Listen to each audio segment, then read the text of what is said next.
give this a go.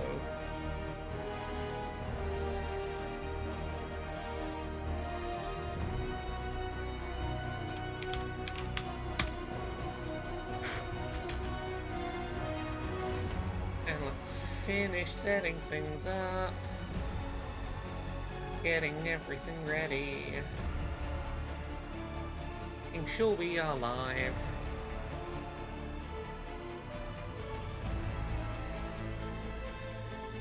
It is looking good. Let me set the social posts up quickly. And we'll try this stream layout and see how it works. Let me remember. Put my glasses on. I should do that. I should remember. See how they look on the... Yeah, they look alright on this layout. And we'll start chatting with chat in a moment. Let me just do my blue sky post. We're back tonight with more Dragon Age. The Veilguard on Twitch. We're recruiting Davrin tonight. What could go wrong?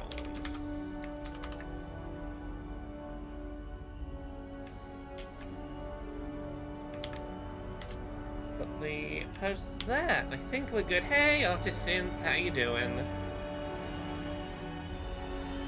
I, as you might have noticed, have tweaked my stream setup a little bit. It maybe is not how it's going to permanently stay, but we're going to test it for today's stream as a little test run. How does it look when I look here to answer chat?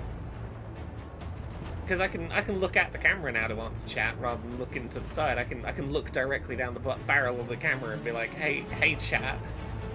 And that's a thing I can do, which is kind of neat. Hey, Johnny Desu. Hooray, this setup does work enough that I can see the YouTube chat as well. This is good. I'm testing a new thing. The camera maybe needs to be a little less high, it needs to be a little lower down, but I'm trying to get it above my monitor. And still working. I gotta play around with it, but there we are, nearly ready to start. What I have done is I have a teleprompter set up now. Hey Thimba, hey Tara. I have a teleprompter. I treated myself. I did some freelance work this week when I wanted to be playing Dragon Age. And I used that to get myself the Elgato teleprompter that has a screen built into it. So I now have Twitch chat appearing... Like, I'm looking at the webcam, but I'm seeing Twitch chat. Which is nice because it means I can have the full monitor for the game and not have to have it, like, in a shrunken window so I can have chat on either side. And I can just, like, I can look at chat. I can be like, hello, I'm actually looking at you, chat, while we talk, which is nice. I'm going to see how it goes. Because not having chat constantly at the sides of the gameplay does run the risk of me having ADHD and forgetting that chat is here. We'll see. We're testing it. We're trying a thing. Hey, Evelyn Boyd. Evening, Laura. I got too hooked on this game and already platinumed it. I would have done. You know what, let's get off this title screen so we've got slightly quieter music to chat with. Timber says, alright, Laura's getting more professional. Oh, just wait. The next step is we're getting rid of the webcam. I do have a nicer camera I could be using in place of the webcam, which is going to go in this rig. So you're going to have, like, 4K Laura in the corner. Obviously, I'll be streaming at 1080p, but, like, you'll have, like, professional camera Laura that I can look at the chat for. Yeah, no, if not for the fact I had to stop and do 4 days of freelance work, which did pay for this new teleprompter, which is nice, I would 100% have been... I'd have finished Veilguard by now. I'm about 50 hours in. I'm finishing up the companion quests. I feel like I've got maybe another 10, 15 hours in. If I play a lot this weekend, I can probably finish it this weekend, and I am loving every minute of it. The BT says, mystery tattoo prediction, a cow doing accountancy. That's a good pun. You're not wrong, it's a good pun. Ooh, new laptop is full HD 60 Hz. Fancy. So yeah, I'm gonna test this out. It's mainly a setup here so that, like, I want to have a slightly nicer setup for things like when reading articles on Control-Alt-Access, I can be looking at the camera while, like, reading my notes on what's happened. Things like, if I'm doing more stuff where it's, like, seated, like, stuff where I'm on camera but I'm seated, and I don't want to be, like, setting up the green screen and shit, I can actually be looking in the lens while reading my script, which would be nice. It's a nice little setup. We'll see how it goes. Anyway, let me just double-check we've done all of our side quests. Also, 29 streams in a row is ridiculous. That's... I'm gonna say about 2.5 months of streams where you've not missed a stream. Hell yeah. Spirits of the Dalish. Okay, we could do this. You know what? We're gonna go do Spirits of the Dalish. We're gonna go see what happened to these missing elves. Just for side quest thoroughness, but then we're gonna go meet Davrin. We're gonna go meet a new party member for the day. Thank you very much for the 17 months of sub, Tara. I'm ready to rage about forced heterosexual relationships this game shoehorned into this game. I know. I'm so sorry I didn't stop them forcing the straights in. How dare I fail to do that? Yeah, I definitely need this camera a little lower so that it's I need chat to be more immediately in my periphery, but we're working it out. I'm going to tweak it between sessions and get there. Harding and Lucanus. Yeah, you'll do. But yes, Tara, tell me all of the sins of forced heterosexuality in this game. Because, let me admit to you a terrible sin. There's a heterosexual relationship in this game that I quite like. I did realize I may be on my next playthrough if this game want to do a heterosexual relationship, and I do feel a tiny bit bad about that. But there's a guy called Emmerich, and I've discovered he's lovely, and I love him just a little bit. Receiving your message was quite the surprise. Oros still isn't home. He's missing. Veil jumpers are in trouble. They could use our help, if we can find them. This map is a good start. Okay, the problem with this game is I say I'll do the one side quest and, like, have all the side quests cleared up before I progress, and then I go to do the one side quest I have left and I find another side quest. This game is full of, oh, I'm on top of the side quests, I've done all the side quests, oh no, there's more side quests. Not, oh no, I've done more side quests, but for me trying to play this on stream and being like, yeah, I'll say at the start of the stream what I'm doing on stream tonight. Huh? Very easy to get sidetracked. I called you that before, the demon. Ah, you don't have that enchanted barbed arrow in your quiver because you think it's pretty. It is, though, isn't it? The red shimmer is the enfeebling magic, and the spike tip is designed to splinter inside the target. Very nice. I thought you'd like that. I really hope I don't have to use it, though. Cost me a lot of gold. Oh. That's why you only have the one. Well, I only need one. Especially from this close. So this is weird and surreal. I'm not streaming on it today, but I do now have a PS5 Pro for work purposes, and I have been playing some Veilguard on it. The first thing I noticed was that the teeth don't do the weird thing with FSR2 anymore, which is nice. But I was looking at it being like, yeah, no, it doesn't look that different. And now I've come back to playing on the base PS5, I'm like, oh yeah, this is looking considerably, like, softer and fuzzier, isn't it? I don't know how much that's going to show across over stream encoding, but I'm playing this on the Pro, it didn't look that much better, but then coming back to the non-Pro, I'm like, oh, it did look better. I just tricked myself into thinking that's how it looked before. Which is often the way of technological advancements. It's the way I'll sometimes play games in 30 FPS and then think it looks fine, and then switch to 60 mode, and then back to 30 and go, oh, 30's unplayable now. I've seen 60, I know what I'm missing.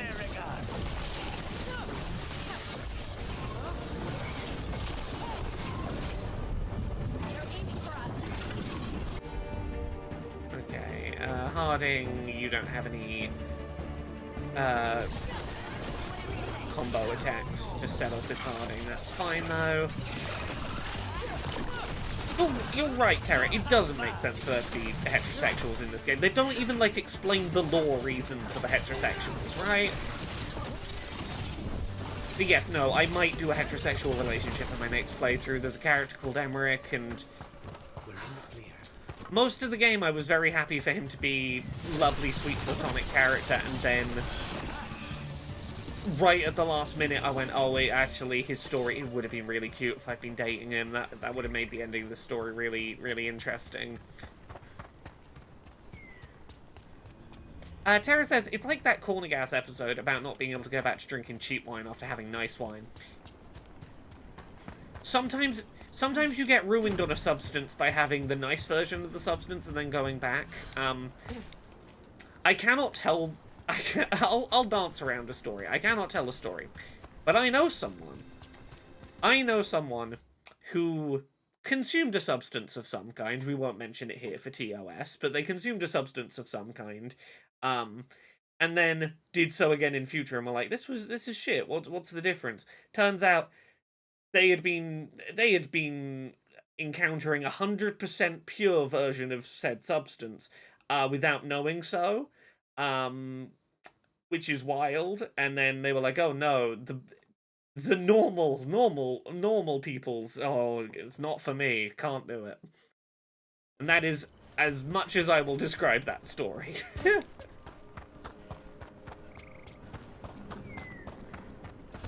See that? Bad guys. I do see it, Harding, there are indeed bad guys. Gosh, I really want to rewatch Corner Gas at some point soon. It's a good comfort watch. Oh, I have to remember this is not my main playthrough. I am not as sturdy here. I'm squishy. I need to remember that.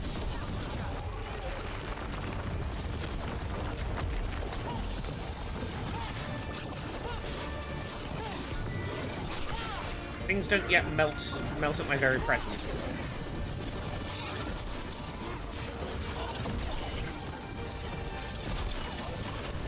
Well, see, Timber, I would never say such things. I'm a good, well-behaved person who would never, you know, a strong cup of coffee is about my limit, you know.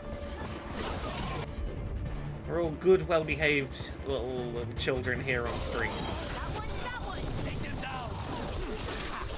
Tee-hee.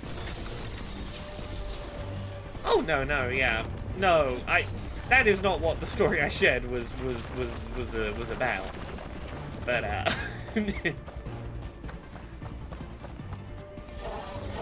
okay, get out of the way, statue. Oh, I should have waited until my stats had recharged before I came over here. And my things have recharged. Can I just stunlock these guys? No, okay, I do need to vaguely think about them. Can hit the group pretty effectively. Bring their shields down. I'm nearly ready for Harding to... Ah.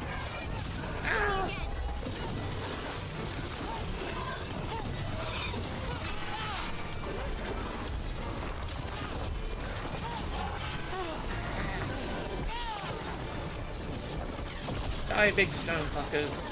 You're in the way of me meeting a man with a cute, fluffy animal that's going to be our friend. How dare you do that to us?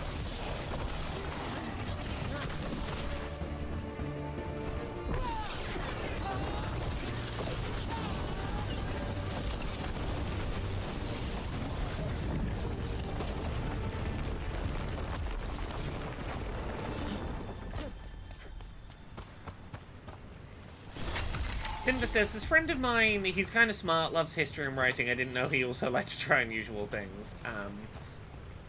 Yes, I have seen that Veilguard has been updated. I have the update downloaded.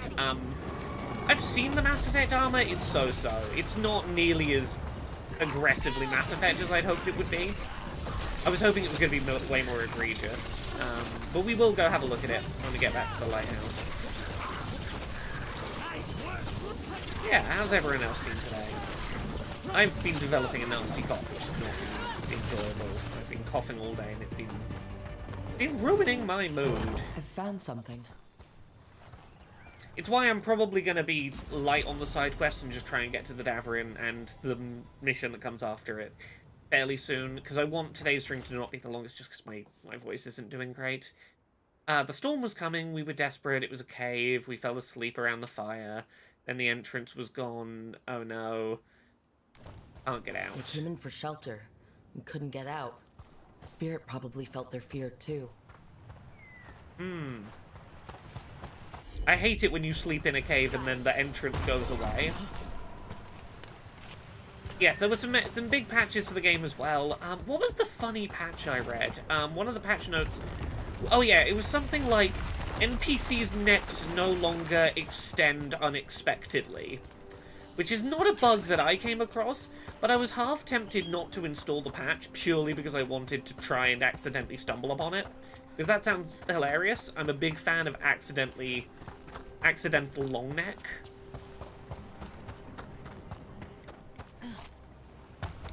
Or I'm supposed to be, yes, I'm supposed to be exploring this sort of shipwreck over here, I think. Yeah, it seems like it's the season for the start of illness doing the rounds. I hope everyone's all right. Yeah. It's completely burned. That must have been a big fire. And this scorched relic, is this what started the blaze? That spirit could have sensed what happened here.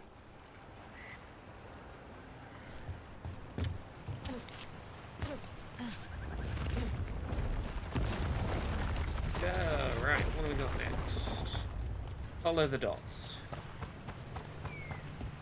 Okay, while I remember, healing from Harding while we're not using the stats for other things.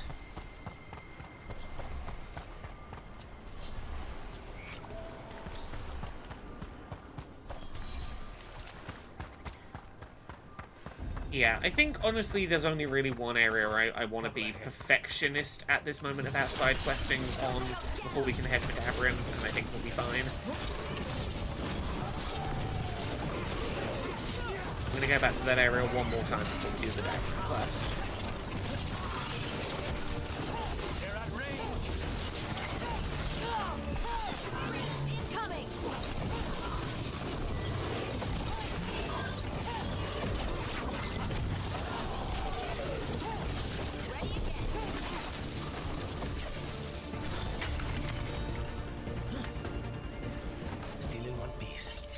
I walk past the route.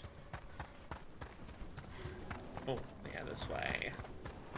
I found the funny patch notes. NPC necks no longer grow unexpectedly. Corrected instances where NPCs would not properly look at each other or at Rook.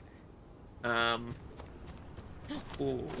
Ain't Nobody says, I've been replaying Elden Ring. After I beat Radahn, I went to the isolated merchant's shack so I could activate his rune. I saved and quit to come back later, and apparently it just ticked over to nighttime. When I reloaded, I spawned right in front of the bell-bearing hunter. Ah. That'll happen.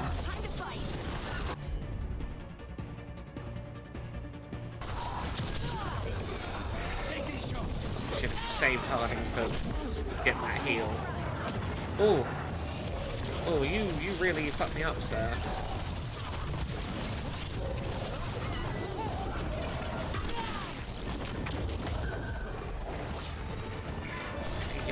Healing potion. Right, Demon, how are you? I'm good. No, Demon, not Harding. I don't need you to tell me, Harding, how you're doing. Okay, oh, I accidentally pressed the heal button rather than getting Harding to do it. I keep forgetting that Harding can heal me. Fire the lasers.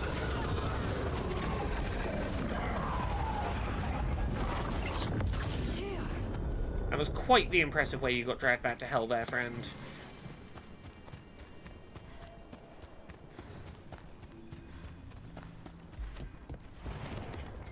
Gotta move.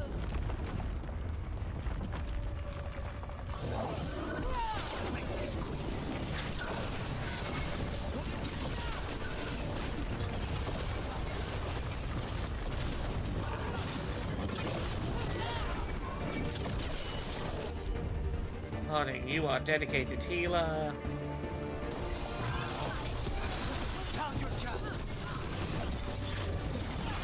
screw you. It's called the Fade. Well, they're demons. In my head, the Fade is...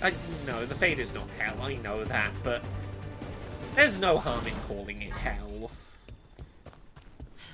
Right. Where is this thing we're looking for? How much further must we go? Okay, through Nameless Building. The building named Nameless Building.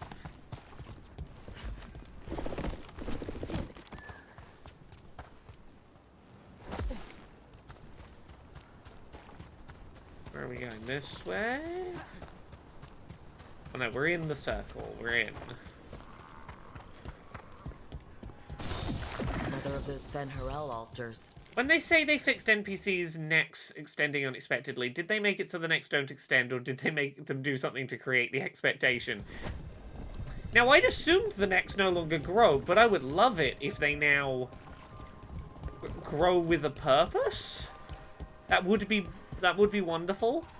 That would be remarkable. I hope that's what it is. Statues don't look right. They aren't statues. Those were people. What happened to them? It's like they were frozen mid-stride. Aha, this is what we're looking for. I dreamt that the Earth reached out to embrace me. The others had the same dream too. I can't move or feel my feet. Well, no, you got turned into trees. Trees?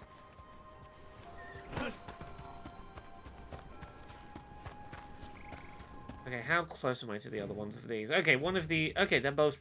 Okay, at least one of them's, like, short walking distance. Or warp if we need for the last one. Giraffe mode would be spectacular. Give me giraffe mode. Where's my giraffe mode? Okay, what looks unusual here?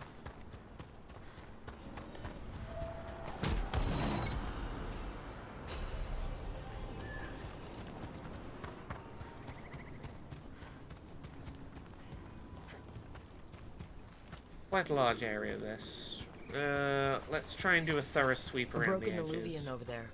No fixing that. Oh, there. Haha. Thank you for telling me what I was looking for, game. The BT says, for my second playthrough, I think I'll go through with the opposite choice for every decision. That's generally what I do. This on-stream playthrough, there's several choices I'm going to make the same as my first playthrough. Just because I want to show certain things off on stream. And several I'm gonna, if chat is on board, do the opposite just to see. We'll see. Depends what We couldn't stop chat's it in the from mood corrupting for. everything around it. We'll have our first including big himself. what do you think chat moment tonight. It's coming. We're gonna have our first big choice for chat soon. Don't you worry. Imminently, one might say. Alright, so somewhere around here is the last one.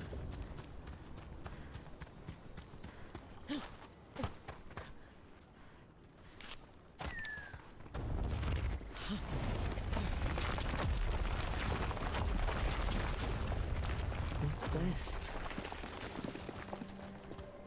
Ah. A Hala statuette. They died holding this. And all these Hala corpses. Didn't that spirit say something about Hala? These people must have been trying to find their lost Hala. Then nightfall, and... Oh, they dead. lost their sort of So many things left ghostly behind. deer thing. I wonder if we could somehow memorialize them. Let's head back to that spirit.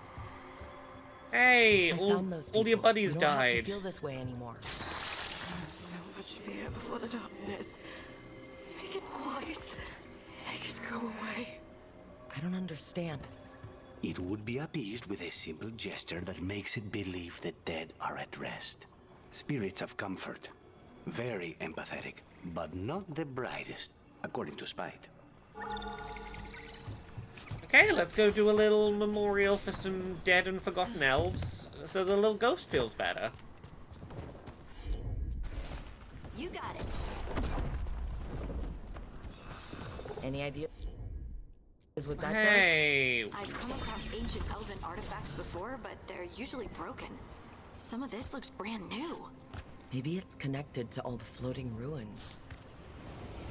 Let's jump into the mystery portal. I'm sure nothing will go bad from this.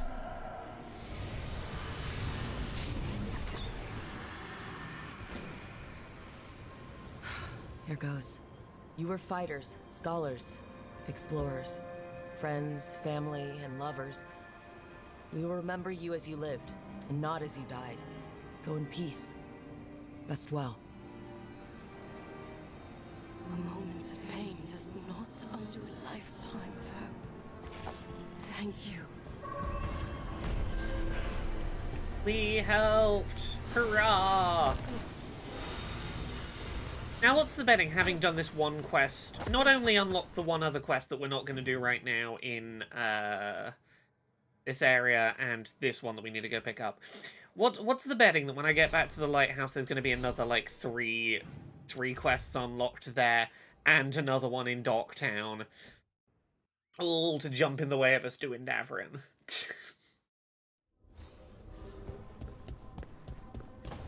You love jumping into holes. If you loved jumping into holes anymore, we'd have to call your rook James Sunderland. He loves descending down through the... Definitely not an allegory for descending through the layers of hell, that James Sunderland. Nah, he's just getting in a little hole, isn't he? Here we go. I guess this chest got lost in the fade and someone shepherded it to our doorstep. Is it just me, or does the armor look somehow familiar? Like something an old friend would wear? This is the Mass Effect. The little Mass Effect armor for N7 Day. It's fine. It's regular clothing, kind of in the color patterns of the N7 armor. I wanted a full-on futuristic cyber spacesuit to wear that was completely ill-fitting to the genre. I wanted the game to be nonsense for me. Okay. Docktown, are there more quests to pick up? No. Okay. We're gonna do it. We're gonna go get the new party member. We're gonna go get Davrin. I know we could do more before moving on. We have not 100%ed. We could go do Loyal Friends in Arlathan Forest, but I want to do some story stuff tonight. I'm in the mood for some story stuff. Also, chat, how does it feel now that I can, like, look at you while I talk to you? Is this working? Is this... What's the vibe on the fact that I now look at you when I say things at you? I don't know how much it's even a noticeable difference. Because obviously I'm not looking at my little preview of myself on my screen when I'm looking at that, so I don't know how different I look. Looking slightly further up during message reading. I would have to watch a video back, and I have not bothered to do so yet. You definitely see more of my torso. We're doing more of an like a downward angle. You get more of the room.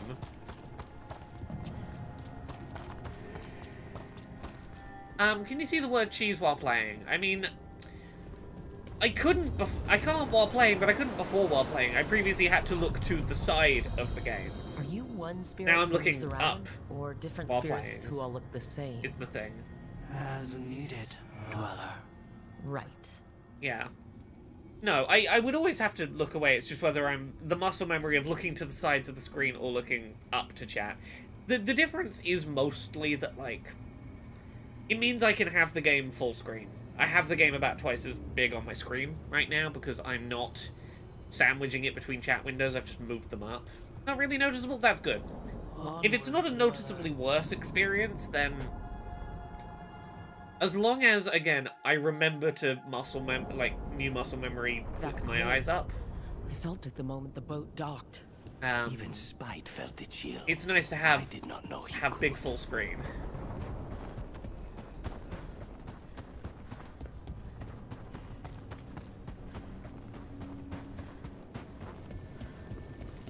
Hello, big boy. Darkspawn, let's clear them out.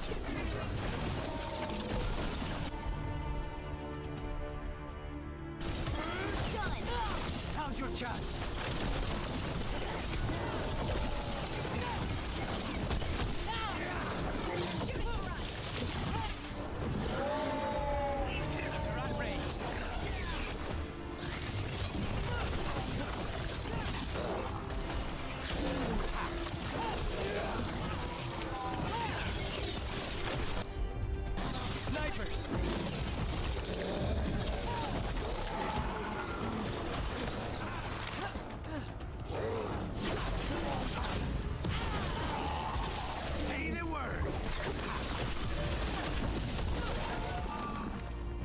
The Darkspawn are here.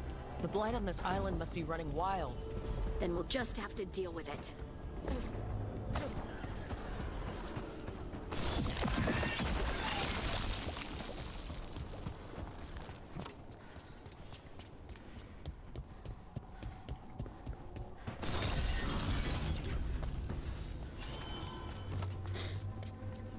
Here we go. Alluvion.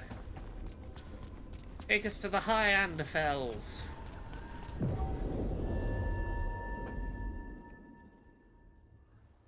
Oh, who do I bring with me? Harding.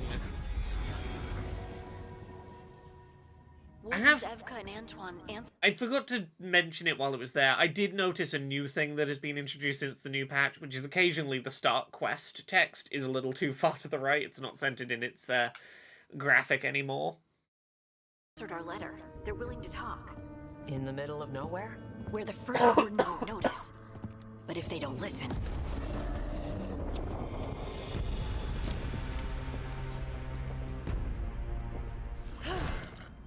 Your distraction worked.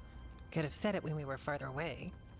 Désolé, I didn't say it was a good plan. Hello, welcome, Fantasy French. Ah, you made it! Bonjour, je suis désolé. Harding, we meet again. Alding. Antoine, Evka, you look well. And you must be Rook.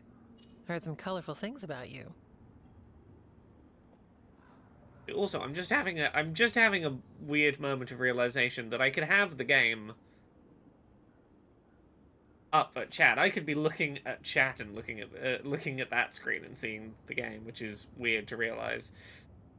It's the four straight man forced into this game. Yes, this is a heterosexual married couple we are encountering. I'm very sorry, chat. I should have put a content warning on screen. We are about to interact with, I'll admit, they're quite for a heterosexual couple. They're, you know, I don't dislike them as people, but they are a heterosexual couple, so, you know, warning made.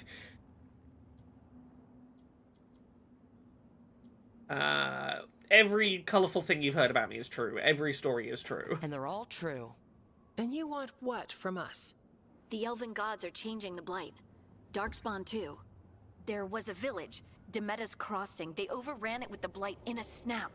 We saw the aftermath. Well, I've got Whatever little they're vegan planning, chewy it's sweets to bad. have tonight on And if it stream. involves the blight, we need warden help. A change. Manipulation. That could explain. But You believe me? that the elven gods are here, and it's a lot to accept. But we've been looking into oddities with the blight ourselves. It's altered. I can feel it. And your story. A lot lines up. I'll say this, we don't know that both of them are heterosexual. Let's be fair, actually. They could both be bisexual, and their relationship from the outside appears heterosexual. There's nothing canonically to say that they're heterosexual, and we don't know. Like, they could be trans. We don't know that they're cis. You know, it might not be as cis-het as it seems. You know, maybe. Frodo B says they're cute. I'll give him a pass. That's kind of where I land. I'm joking, but like, they're for a straight couple, you know, it's no gay couple, but for a straight couple, they're pretty cute. Also, my sweets I have on stream tonight are little tiny chewy kitty cats that are vegan, eaten mess flavored kitty cats. That's my treat for the stream today. The Grooved says, we have no proof he's not just pretending to be Orlesian. I mean, I suppose you're right. He might just be putting on the French accent, I guess. Yes, we're all having fun here. Exactly. Besides, even if you doubt me, you know Harding wouldn't lie. That's not a reason to... I mean, I'm not lying. We're not lying. We know. The question is what to do next. If the first warden believes that village was an aberration, or that it did not... I need to talk about Antoine, because we're all making our little jokes about heterosexuality here. Antoine feels like he would be the protagonist of a, like, 2002 early PS2, like, third-party knockoff of Fable, but that years later there would be a follow-up comic that would be like a Kickstarter-funded thing by the original creator, in which it would turn out like, oh, he settled down with his husband years later and it was very sweet. Like, tell me he doesn't look like PS2, don't worry, we've got Fable at home energy. It happened as you say. We're not exactly the First Warden's favorites. Your word and our theories won't win the whole order. So what do we do? If the Darkspawn are changing, Davrin might help. Even among Wardens, he's known as a monster hunter. He got pulled on a mission. Not sure what, but it's farther into the mountains. We can get you a rough location. I married someone with good advice. You find Davrin, and we'll keep after the Blight.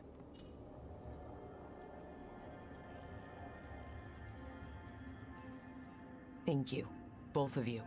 You can thank us if this works out. Travel safely. We'll be in touch. Look, we're joking about him. I do love Antoine. Antoine is great. I would kind of like to have Antoine as party member. He did say the thing. He did, yeah. Well, I'd say we found the camp.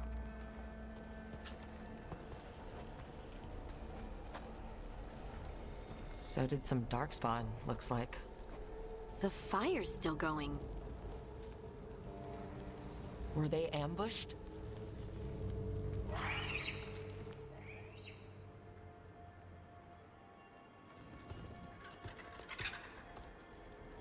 Oh, we got to get this game on the woke games detected list. Who's got the spreadsheet open so we can add this as our bloke game?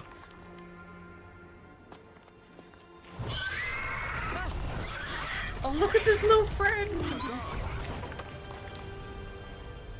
And he's alright too. But this is the best friend. This little cutie is why I came on this mission, not for him. I'll be damned. A griffin. Hello, it's me. Trouble is, he's not sure what you are. Neither am I. Rook. Evka and Antoine sent us. We're Asan, looking for Davrin. Asan is the You best. found him. Okay. Mind telling me why you smell like Darkspawn? I was gonna say he's the best Griffins party hunt member. Darkspawn. He's up there with Manfred. We'll meet Manfred in a bit. Manfred is the other best party member.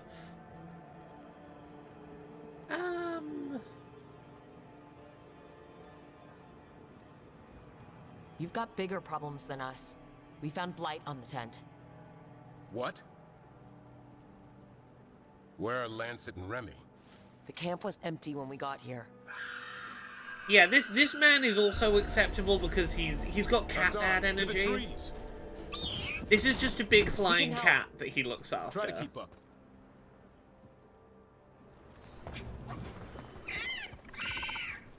He's caught a scent. Follow the squawks. I thought griffins were extinct. We want the world to think that. It's why we're training in the middle of nowhere. Is the Griffin not the best party member? They have to let you adopt the Griffin. Don't worry, the Griffin is coming with us. The Griffin is a party member. That kind of sounded like a no. If he even listens, has a mind of his own.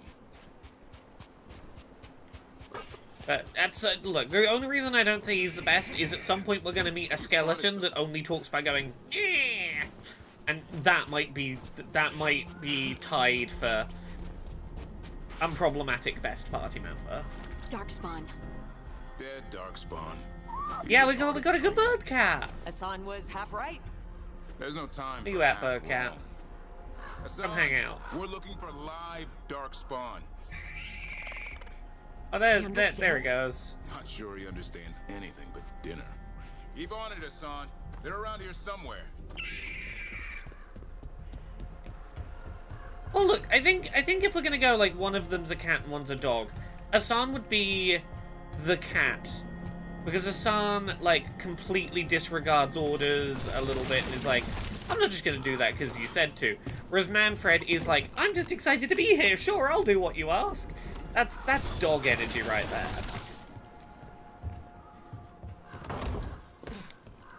Is the skeleton romanceable? If the skeleton's romanceable, I haven't worked out how. I know the skeleton's dad is romanceable, and he's basically Hot Wizard Vincent Price. Is the skeleton's dad. So you can you could probably training for this sort of thing. you could probably become step parent to the skeleton. I don't know if you can date the skeleton, but you could probably become its step parent.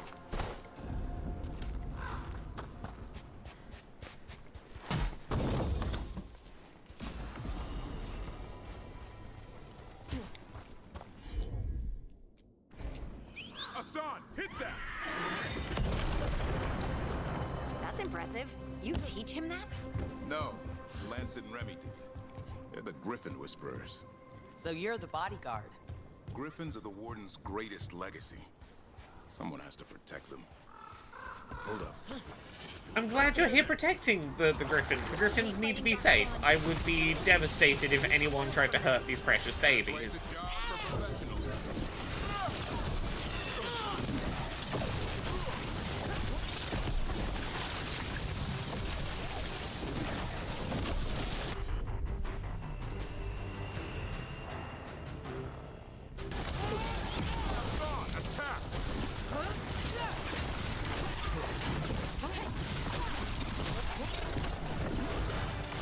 By the way, Dragon Age erasing anti-necromancy bigotry in media has been excellent.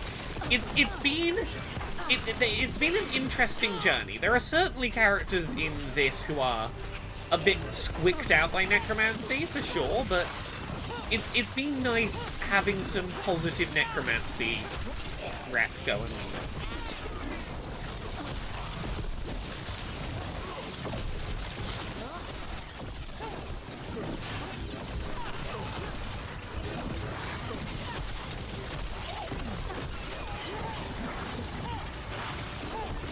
Oh, this thing's gonna keep spawning enemies, isn't it? I didn't realize we had another one. Burst that. Then get in the middle so everything can get hit by the lightning.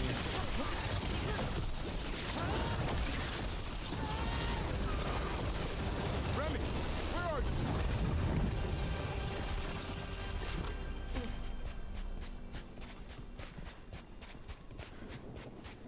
I thought they patched out all the necromancy. Remy, where are you hurt? Oh, you can't romance those long necks anymore. Oh. Everywhere. A monster came out of nowhere. Darkspawn were following it. Lancet ran ahead. It's back? Davrin, remember. A light touch. Hassan's still learning. You're the trainer. Not anymore.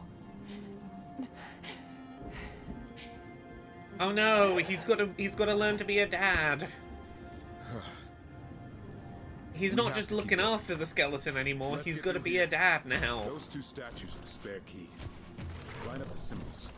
What did you mean by it's back? Something's stalking Grey Wardens. We call it the Gloom Howler. I'm hunting. Started happening 7, 8 months ago.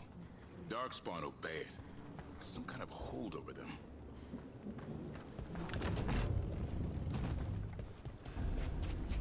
Hassan, on me! Be nice with your little baby. Don't bark orders. Ask him nicely. No time for hide and seek, Hassan. This is real. Hassan. Is that Elvin? It's Elvin for Arrow. Elby grows into it. More Darkspawn here. Lancet's trying to stop the Gloom Howler. It's going after the other Griffins. There are other Griffins? Whole family. Hassan's brothers and sisters.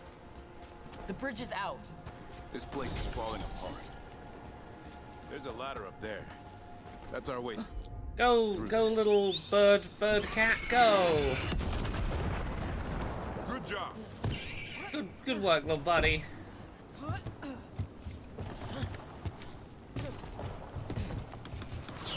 out, Rook. Darkspawn. Make this quick. We have to get... Terra says, I love Davrim because he is the trope of everyone more qualified is fine and he has a job to do a job that he isn't suited for. It's a trope I'm a sucker for. It doesn't have to become the parent, but it's one of the more common ways it's used. Yeah, no one who knows how to do the thing is around, so now I've got to get good at it because I'm the only one to do it.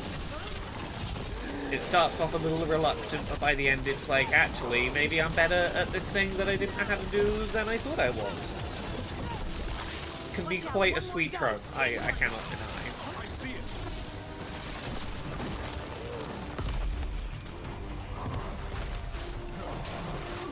Dadferin, yes, Dadferin.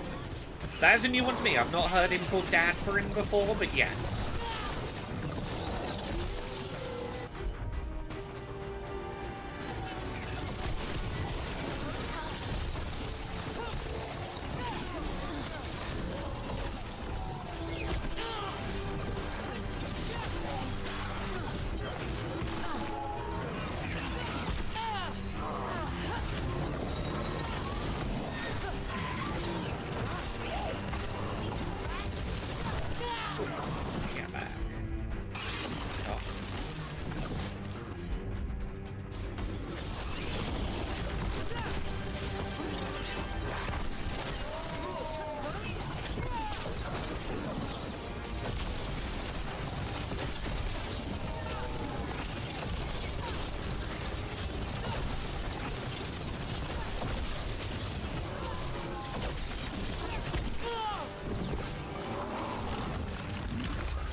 Healing up.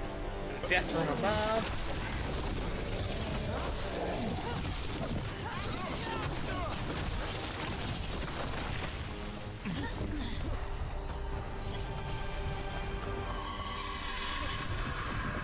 What was that? Never seen Darkspawn this bold. Unless there's a blight. There's a blight. The Wardens told you this? I told them. But your first warden doesn't want our help. He's a stubborn one. Why does the Gloomhowler want the Griffins? The real question's how it knows about them. Up until now, it only went after Wardens. Now it shows up here with a rabble of Darkspawn? These Griffins are a secret. I mean, if you want them to be a secret, maybe don't have big statues of them around your base. That might help them stay more secret. Just like a helpful note.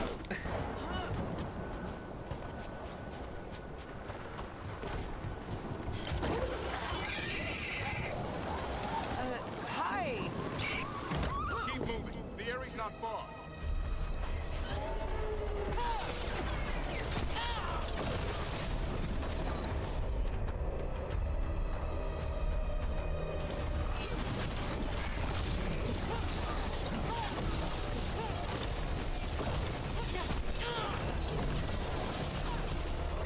Your shield down as well. 12 seconds, okay, we use a potion.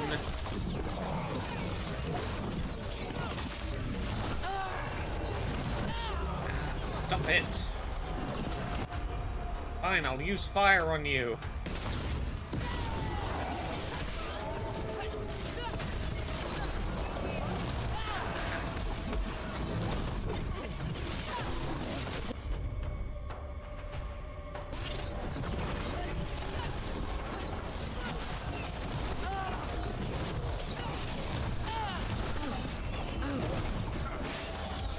To remember that with my build the way it currently is, I can't be a frontline fighter quite yet. I need to be at the back.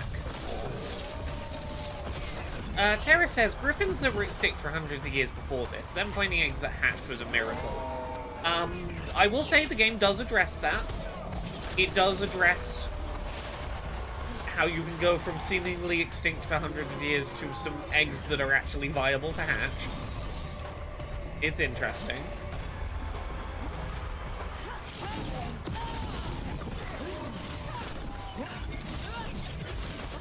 I don't think I have anything I need to be doing this weekend. I think this weekend is probably when I finish my personal playthrough of this. I do have to go make a trip to the post office tomorrow to go collect my Rook's Coffer edition of the game, which is the one that has all the fancy tat. A Monday stream, I should be able to be on stream with Solus's fancy fake knife. And be all, ooh, look at me, I've got a pretend knife. I mean, they didn't deliberately Jurassic Park it, but it's a little bit Jurassic, a little Jurassic Park-ish.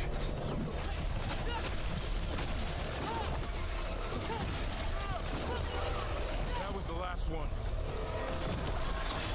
Damn it, it's Lance. I want this thing's head on a pike.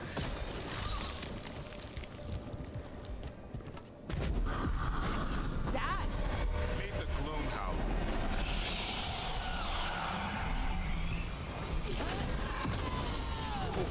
Exploding darkspawn? What is this?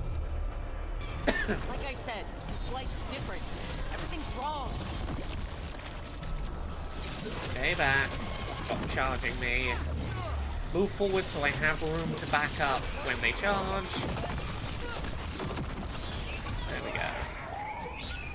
I can hear Is this the a new other game or a bridge. sequel? Let's get Looks in there. interesting. This is a sequel, so this is Dragon Age: The Veilguard.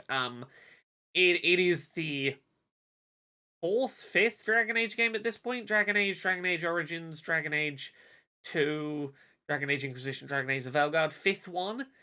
Every time they like start with fresh characters, a fresh setting, fresh tone.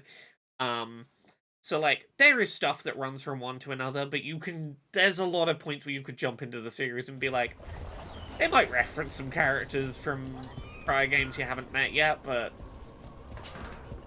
More griffins. Origins was the first. You're right. Why do? Whenever I'm listing in my head, I'm like, yeah, Dragon Age Origins is Dragon Age. You too, Rumtail. We'll come back for both of you. Look at me, fake knower of things. I worked on a Dragon Age and I can't even count the number of Dragon Ages properly. Silly me. I know how to count. I know how to count 4 properly. Okay. Dodge through so all the exploding ones set themselves off automatically.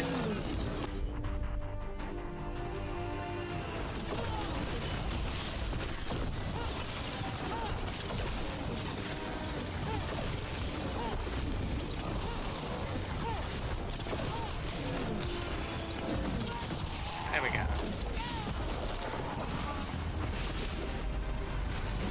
No, you hadn't missed one. I just counted one twice because it's been a long week.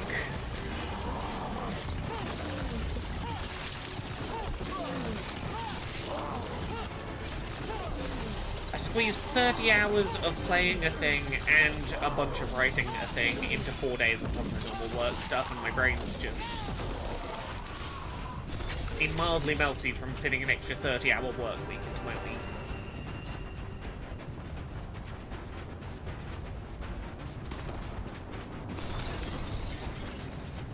Defeat the Darkspawn. Have I not defeated the Darkspawn? Oh, I've got to pop these. Well, hello, Ogre.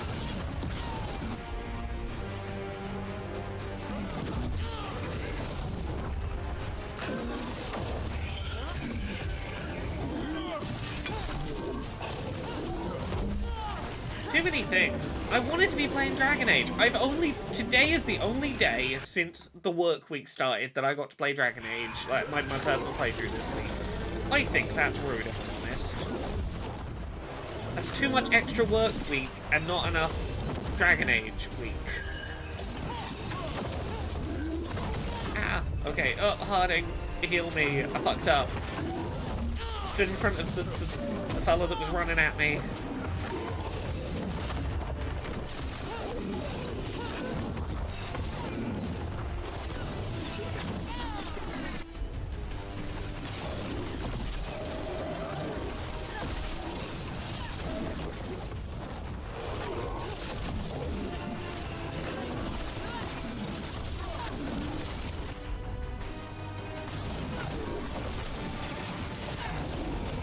Do you know when this enemy has armor? Because ogres have layers.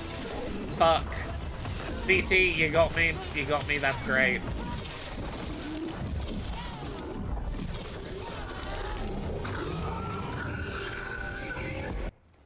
One sec. Mikey says, can I jump into the story in this game without any of the other games? You can. The start of this game is, hey, there was a villain we were trying to stop in the last game. Oh, it's finally time to maybe stop him.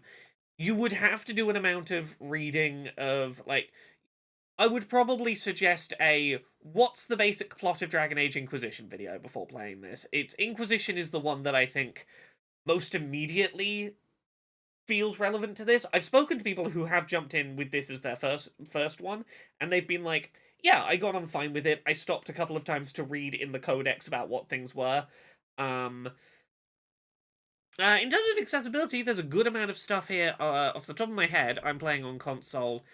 Let's have a look in the accessibility menu. There is customizable difficulty. You can make it so that you're literally invincible in fights. There's aim assist, lock-on targeting, things for reducing stuff like camera shake, increasing text size, turning on sound effects for when incoming attacks are happening rather than just having a visual cue, which I've currently got on 50%. Let's turn it up so those are a bit louder so that we can demo those. Sound effects for when there's a pick-upable item around. A good amount of subtitle customization stuff. Is there text-to-speech? I have no idea. I haven't played on PC. Let me find out. Veilguard text-to-speech PC.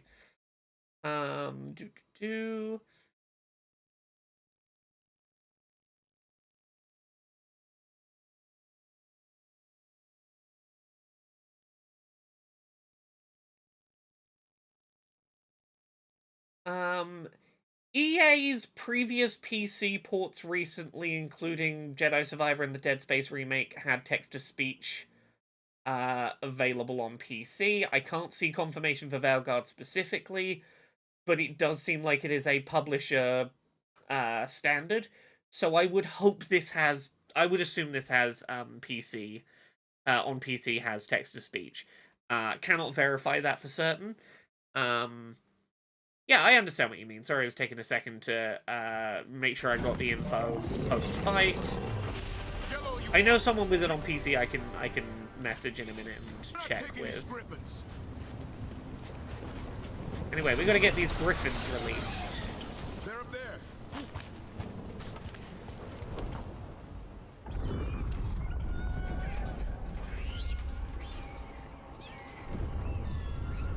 Their blood is mine. So it can talk. I'll spill mine before that happens. And I'll collect, Warden, on both of you. Ooh, spooky. Yeah? Let's give it a go. Your time will come.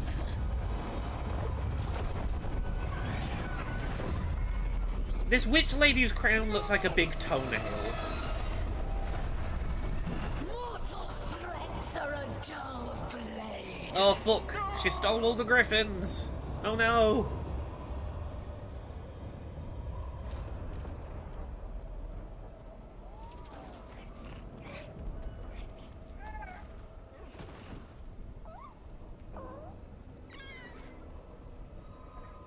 There are only 13 griffins alive in Thetis. That monster just took 12 of them. Oopsie. What if we could help get them back? I'd ask, what's the catch? I need a monster hunter. For the Blight to end all blights. The first warden agreed to this? Nope. The first warden is a fucking fool. The first warden is wasting time, treating this like any other blight. We can't wait for him to take action. Going against Weishaupt's orders? I don't have a choice. There are powerful mages behind all this, and we have to hunt them down. Well, you did save Hassan back there, so you're no lightweight. And if you can help get the other griffins back... Oh yeah, no shame in using the invincible in fights. You like the idea? I've made He's use of it hoping for you a couple of brought food. fights. It's All nice right. to power fantasy it Come on, sometimes, and to son. not Let's get to know to be like, oh, I just can't. There's too many things happening. There was a fight where like I was fighting a dragon and there was water on the floor and the water was electric and I had to like dodge his attacks while not stepping in the electric water, and I was like, fuck this. I cannot. I will not. Make me invincible, game. I could. Thank you.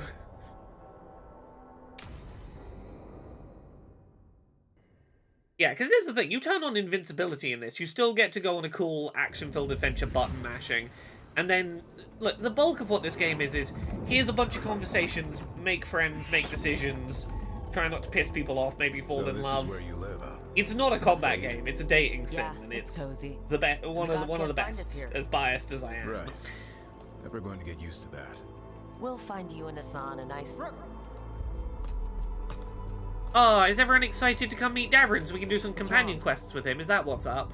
Everything's wrong. Treviso and Minrathis are both under attack. Blighted dragons. 2 of them. 1 for each city. Damn it! So the dragon at Demeter's Crossing wasn't the only one. You Yeah. got back just in time. 2 places being attacked at once, both of which are related to one of my companions. They're the very important hometown of a companion. Any sign of the gods?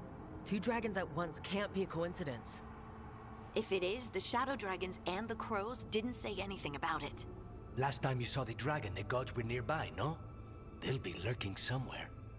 Treviso's a merchant city. It has no defenses, and the canals run everywhere. If we don't stop that dragon, people will die. Innocent people. Our people. They either die right away from the dragon, or slowly after, from blight in the water. We need to go to Treviso. And leave Minrathis to burn? Nev. The Shadow Dragons will fight, right to the end of it. But we're the only ones keeping the Venatori in check. And if we fail, the Venatori will take advantage. They'll make a push for the throne. And hand the gods the entire Tevinter Empire.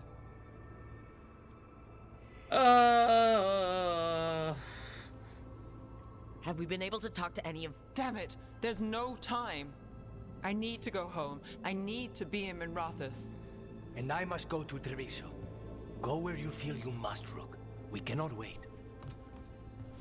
Yeah, What's our move, Rook? we're gonna piss someone off. So we can either go help Minrathis, we help Nev and the Shadow Dragons to stop the dragon in Minrathos and prevent a Venatori coup. Or we help Lucanus and the Crows protect Treviso's civilians from the Blighted Dragon and resulted blight poisoning.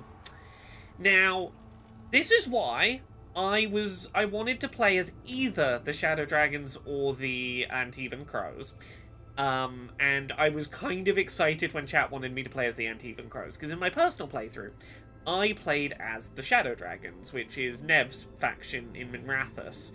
And I wanted to play as the opposing person's faction here, because I'll let you chat chime in on whether we should go to Minrathos for Nev or Treviso for Lucanus. But here's my thoughts out loud. When I did my personal playthrough of this, I was playing as the Shadow Dragons, and I went and helped Nev and the Shadow Dragons, because I was like, I have to go help my faction. I'm already on shaky ice with the Shadow Dragons. They're finally letting me back in. I can't give them a reason to hate me again. And I'm kind of leaning the same way with helping Treviso and Lucanus, because here's a thing I've learned. Whichever of these 2 people you don't help will be upset. I'm not going to tell you exactly how upset. We'll leave that to be discovered as we get there. But I'll tell you this. If you are aligned in a faction with one of these 2 people and you don't go help, like, your faction, if you're a Shadow Dragon and you don't help the Shadow Dragons, or you're a Antivan Crow and you don't help the Crows, they get extra upset and pissed off at you. So, chat, if you want us to, like, piss off our faction, if you think that's interesting, sure. But my kind of leaning is, because chat was like, hey, yeah, we play as the Crows, they've got the cool slutty outfit. I want to help Treviso, because I didn't help them last time. And I've not seen what happens when Treviso is saved and Minrathos is left, and when Nev is the one pissed off. You would go help your people. That's the thing. Because, like, look, if I put aside the faction loyalty stuff, I think Lucanus makes a better argument for Treviso. He talks about, like, there's a lot of civilians and a lot of waterways, and poison in the local waterways in a place full of civilians is probably going to do more long-term damage than a place that has the Shadow Dragons, like, has a faction of people there to fight and defend it, and is less heavily civilianized. I think he makes a better case for that need. What are the threats against the two places again? They're both being threatened by Blight Dragons. There are two gods that have attacked two cities at once with Blight Dragons, and we can go help prevent one place getting attacked by a dragon and blighted, but not both at once. Or we can save one and then try and run to the other, but they're gonna know we didn't pick them in their city first. It is two basically identical attacks happening at once, and he can't be in two places. Oopsie.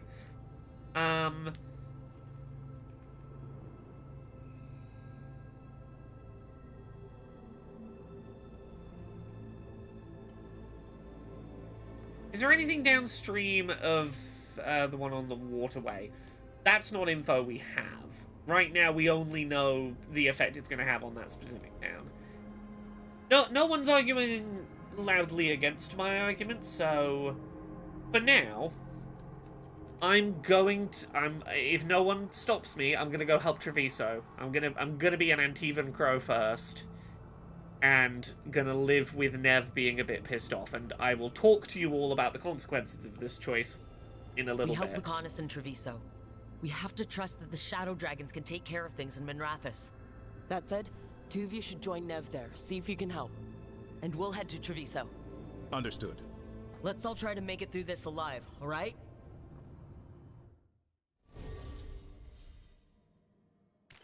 Okay, yes.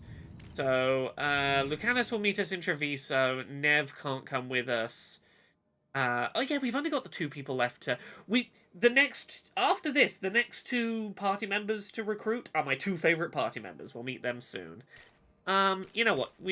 Davrin's new. We'll take Davrin with us. Let's go.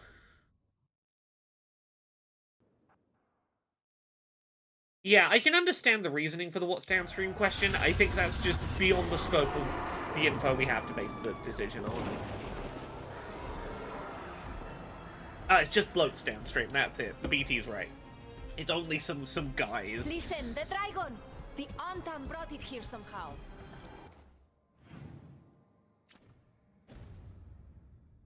They're fighting crows and saying the dragon will break our meaning. No! That's a pretty spooky dragon. Please, someone has to stop it.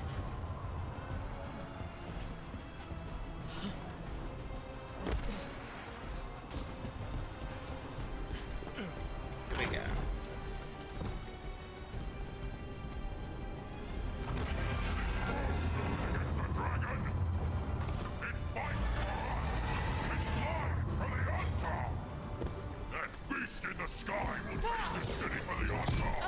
Okay, so we're being attacked by the Antam, which is the Canary soldiers who've sort of placed themselves in the city. Beat them up with my electricity.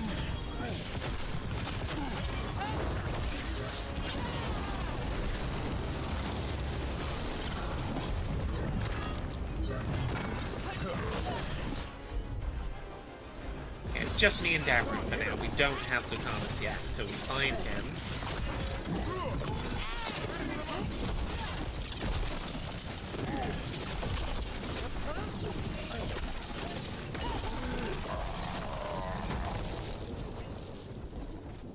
We're clear. We have to kill that dragon. Treviso can't take much more. Over here! Taya! Still right. Yes, the city is getting hammered with attacks very quickly. Even though killing dragons is not exactly our specialty. Time to learn.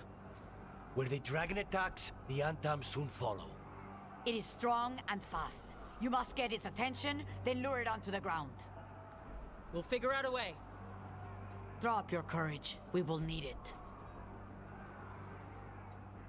Okay. Come with us, Lucanus. We've got a dragon to find a way to kill.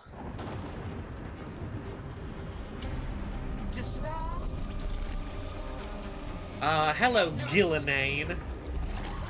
Mortal confusion. Yet this city offers nothing better than a pawn of the I can fix her. Okay, I have to talk about Gillinane, because there's a really stupid thing that has amused me since recording Dice Funk last night. Chapel Roan recently performed on Saturday Night Live, and people made some jokes about the outfit she wore. People have been comparing her to a certain Magic the Gathering card.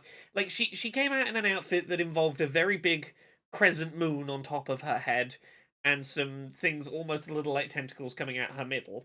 I didn't see a Magic the Gathering card when I saw Chapel Roan in that outfit. Someone showed me the image, and I went, ah. She went on Saturday Night Live cosplaying as Gillinane, the elven god of whatever. cannot stand against us ages past. He will not help you now. Give us the Dread Wolf's dagger. Mikey says, as an accessibility consultant who's disabled, I want to do a playthrough, but I want to be confident in what I'm doing when I'm streaming. Would you recommend to have one personal save and one public save? I don't do that for every game, but I know certain games I will find really stressful if I'm playing them through for the first time on stream. A good example of this is, for me, it's games with high cognitive load requirements, like, The Outer Wilds, the Outer Worlds, whichever one it is that is not the big Bethesda-style RPG in space, the one that is exploring all the little planets, trying to piece together the non-linear mystery stuff. Outer Wilds. The Outer Wilds is a game that, like, I find really stressful to try and process and keep everything I'm supposed to in my head and play it, and to do that for the first time on stream, not gonna happen. That's a game where I'm like, totally, if I was planning to play that on stream, I would, like, I know the kinds of games I struggle with and the kind that I would struggle to do a playthrough of without playing it through first myself. Yeah, 100% I would say it is a valid idea to have a personal save and a on-stream save and to play through just far enough to be ready for your next stream session. I don't always do it deliberately for that purpose, but like this, I'm playing through this at the moment, I'm doing a personal save and an on-stream save, and it has made me more comfortable doing this stream, the fact that I am playing the bits on stream fairly shortly after playing them myself. Sometimes that can help to just smooth out the experience. So yeah. Thimba, I still haven't gone back to Athenian Rhapsody. I'm assured it's a great game, I'm sure I would love it, but I played that the first time on stream, and people just made me not enjoy that game, and I stopped that stream, and I had a cry, and I just didn't play it anymore. I've learnt anything that people compare to being similar to Undertale, I just will not do my first playthrough on stream. That's just not going to happen. So, that is how it is. But yes, hopefully that answers your question. I don't always do it, but I definitely do it sometimes, and I think it's... You'll know the kind of games that you would feel more comfortable... I would say start a playthrough off-stream, see if it's the kind of game that you're going to feel more comfortable doing that with. Yeah, totally worth having an off-stream playthrough. Yeah, that is how it is. Maybe I'll come back to Athenian Rhapsody. Like, I might come back to it in, like, the spring of next year when review busyness wraps up, but... Yeah, that one stream I did really put me off that game, and it's a shame. Anyway, let's fuck up Gillinane's dragon. Deltarune chapters 3 and 4 come out next year, and I want to stream them though. I want to believe chat can be better this time. Okay. See if these things combo with each other.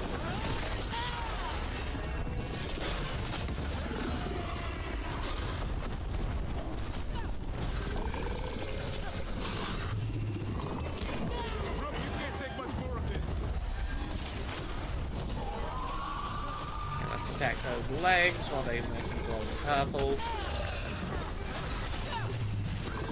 Ah. Oh, I'm taking wild damage. That did not go well. You know what? I'm really tempted to just turn on invincibility because sometimes I'm like, I just want to have a power fantasy against this dragon for a minute. Let's try it. Let's try it one more time as it is. I know I can do better than that. I know that was not me at my best.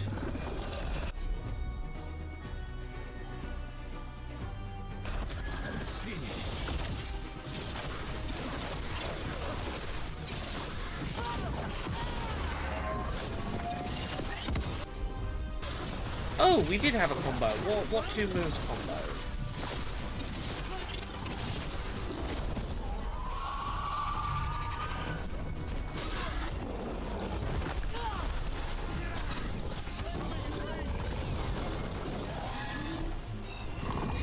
Let me draw aggro for a second. I should have brought Harding. I should have brought someone with a healing move on their default moveset.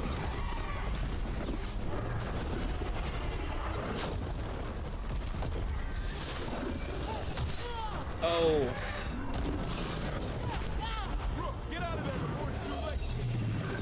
Okay, I am almost out of potions already. Oh. This is bad.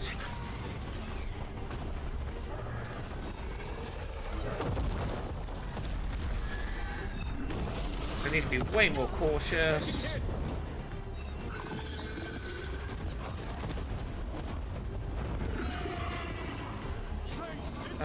Are there potion things around the arena on this one? No, okay, there's one over there. There's one over there.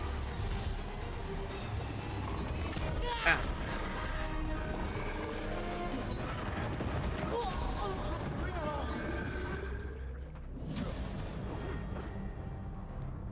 You know what we're going to do when we start this fight? I'm going to check that I've actually spent all my points that could make me stronger. That I've actually checked all my... Have I equipped my good stuff? Yeah, 77 defense is going to be probably the best defense we got right now. Yeah. And everything better on the Vitar. I'm going to up my defense. No. I've got an empty amulet slot. What I can have in there? 20% durability, quick duration. Rings I could pop on. Or bleed damage. Shocking weapons duration would be nice. Should be... What's this one? 10% weapon damage. I can instead have 25% shocking weapon. Have I done all my skills? Oh, I got 7 skill points to spend. Okay, that's probably a part of why this is going so badly. What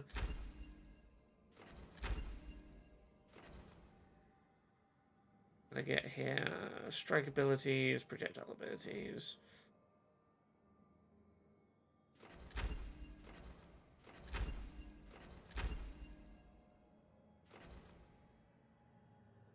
Do 5% bonus or shocked stacks.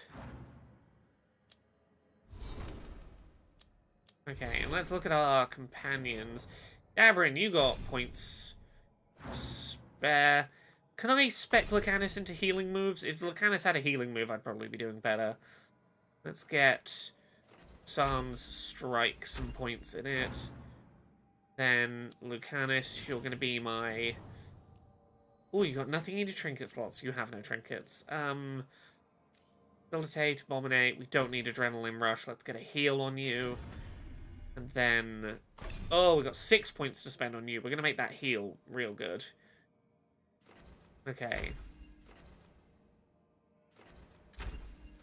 Also grant Deflect. Also grant Precision. Let's get Deflect. You take 10% less damage, that's great. And then let's finish maxing this up. I could either get triple on the first heal, or all heals are 25% more. All heals are 25% more. Okay, that's great. Then, hopefully, I can do a manual save here, and it will save all of those stat points I've just spent. Okay, let's see if this is better.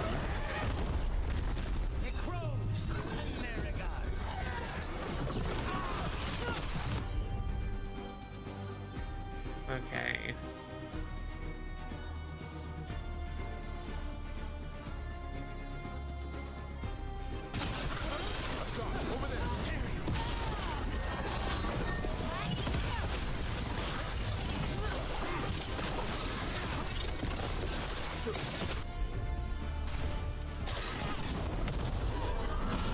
Okay, let's attack that back leg while it's glowing. Mikey says, yeah, the reason I'm struggling with whether or not to do an off-stream playthrough and an on-stream playthrough is I don't want to be fake on camera, for example, knowing the outcome of things at the same time. I want to keep the views good experience, so it's a balance. I'd say treat it the way that I've been treating today's stream, is to be like, be open about it, be like, hey, this is not the first time I'm experiencing it, you're not getting a first-time experience here, but you are, how do I put this? Someone might not be getting a first-time fresh reaction out of you, which is, you know, a thing that some people do value, and I appreciate that. It's why I persisted as long as I did trying to do Undertale and Deltarune first-time playthrough streams. But I think there are benefits. There are things that come from I've played through this already and now I'm doing it on stream that I think people sometimes appreciate. I have had a minute to mull over this choice in my own time, and I can come to it and go, isn't this an interesting moment, chat? What do you think? Here's where I'm coming from, having had a bit of time to sit with it, but I'm open to... Like, be open about the fact it's not the first time you've seen it, but use that to lean into... You've maybe had more time to think about it, and that might be valuable in its own way. If that all makes sense. Okay, Lucanus, you are like 8 seconds away. Oh.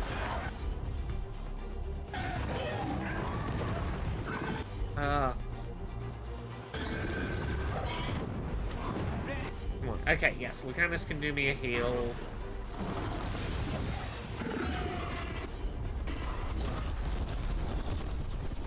Okay, and I have deflect now, which is good.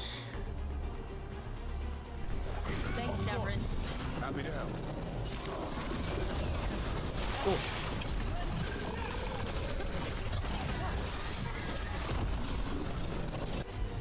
Get back!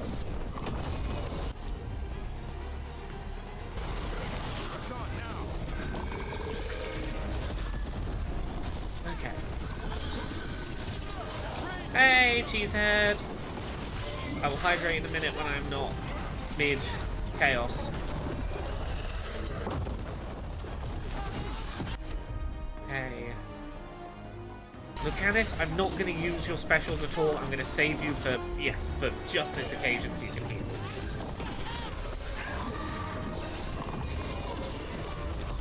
Oh.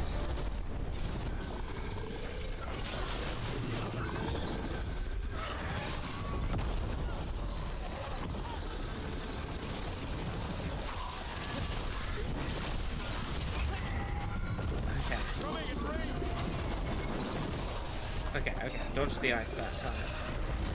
We're still on full potions this run. This is much better. Having a dedicated healer has made all the difference.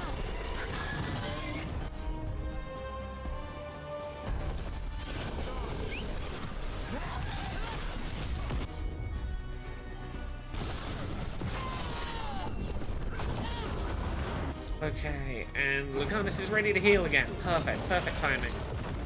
Perfect timing. Spooky boy. Oh, he's down, I can, if I'm quick, I can get some special damage in on him. Some weak point damage. Yeah! Beautiful. Okay. It's not much, but it's some. It's progress.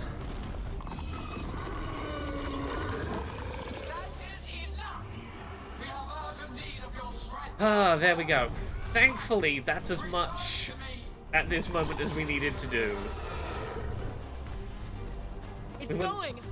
That was a close one. We were not ready to kill a dragon at this moment, but we fought a dragon off. We made her and her dragon retreat. If Gillenane hadn't called it away. If Gillenane hadn't called it away, we would have been a little bit fucked, probably. It's more important that it stopped attacking the city. Everyone with a home that still stands will agree. That thing was tough. It'll be hard to put down for good. What happened to Treviso would have been worse if you hadn't arrived when you did. I cannot imagine how much worse. Still have to help with that dragon in Minrathous. Let's go. Oh, I've got sweeties. I forgot I had Toffee Viennese Worlds for stream today. Oh! Welcome, Raiders. Hello. My name's Laura. I'm a variety streamer here on Twitch. I'm currently playing through Dragon Age the Veilguard. Disclosure, I'm biased. I worked on this game in some capacity. We're here. What's the situation? So, look around. I think this game is great, but when I say I think it's great, you can't believe anything I say. So, ooh, I can't be trusted in my praise of this very fun video game. I don't know where to start. Treviso's alright. Lucanus? Okay, I'm glad that her first thought is Lucanus and Treviso alright? It's not, where the fuck were you? Could have been worse.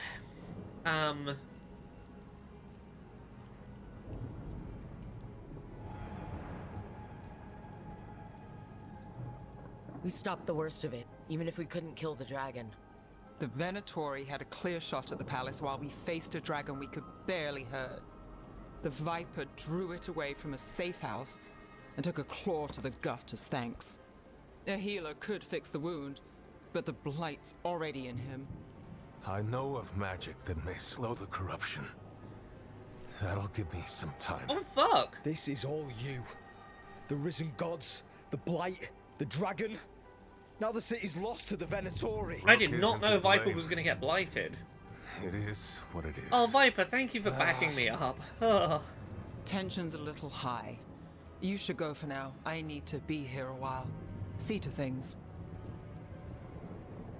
So there will be consequences for the fact that we went and helped Treviso rather than Minrathous. Minrathous is fucked.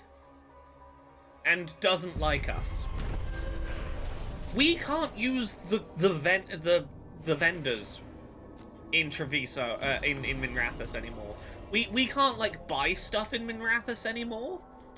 So that's a thing. Nev's just leaving the Veilguard for a while. She's just not going to be a playable character for a while. When we go back to Minrathous, it's going to be visibly destroyed. And not only visibly destroyed, but all of our fast travel points are going to be gone. We're going to have to go re-establish our fast travel points. Nev is going to be forever slower to level up friendship with now. Like, even when she does come back, we're going to level up our friendship with her more slowly than we did before. And I feel like I can say this at this moment. I think now's a good time to talk about it. She's going to come back, quote-unquote, hardened. Which is mechanically going to do a couple of things.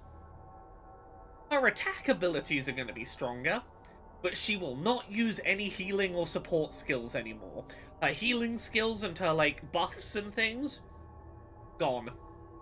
They're just not abilities she will use on the party anymore. She won't heal or buff the party, but she will hit stronger.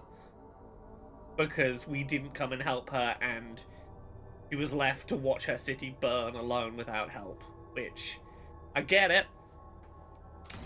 It's a sucky feeling. Blighted dragons. Darkspawn obeying the Venatori.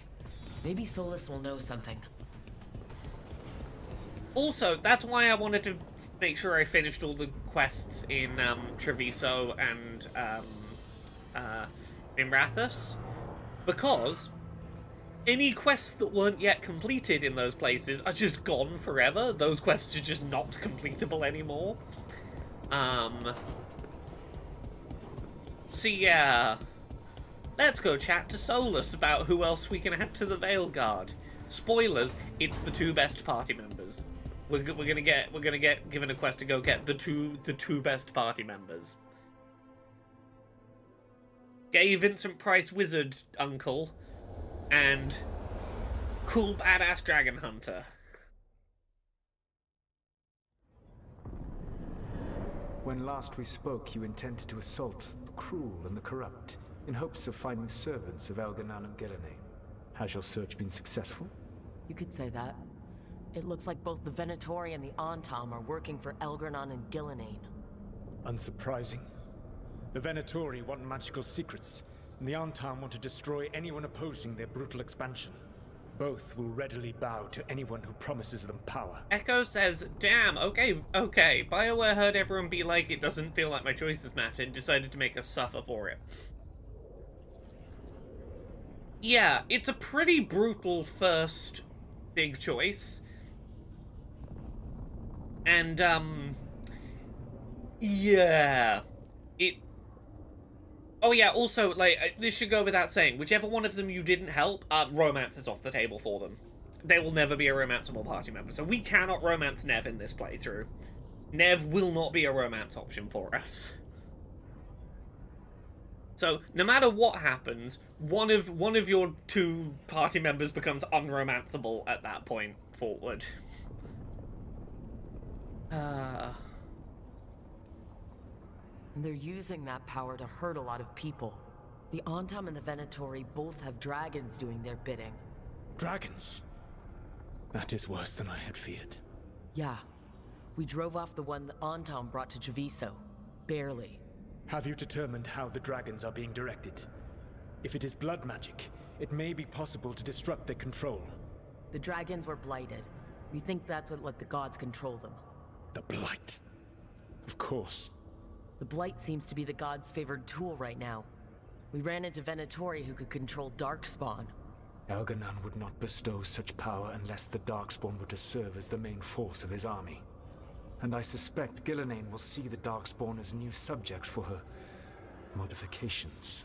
We've already run into a few Darkspawn nobody has seen before. That's in addition to the blighted dragons. That is the fate Elganan and Gillenane planned for this world then. Corruption and blighted slavery. How's my German going? Yeah, it's going. I have days where I remember more of it than other days. It's going. I'm doing at least my 3 minutes a day of stuff. I can pretty confidently order tea and coffee, talk about how people are related to me, and describe, like, basic adjectives regarding common animals. So, like, I'm at about the level of, like, the average 3-year-old in speaking German. I can be like, hello, that is my mother.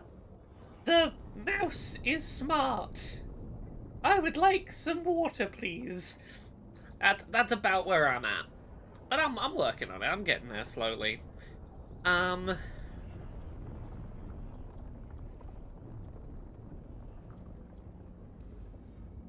Right. Everyone should be free and uncorrupted when your demons and raw magic kill them.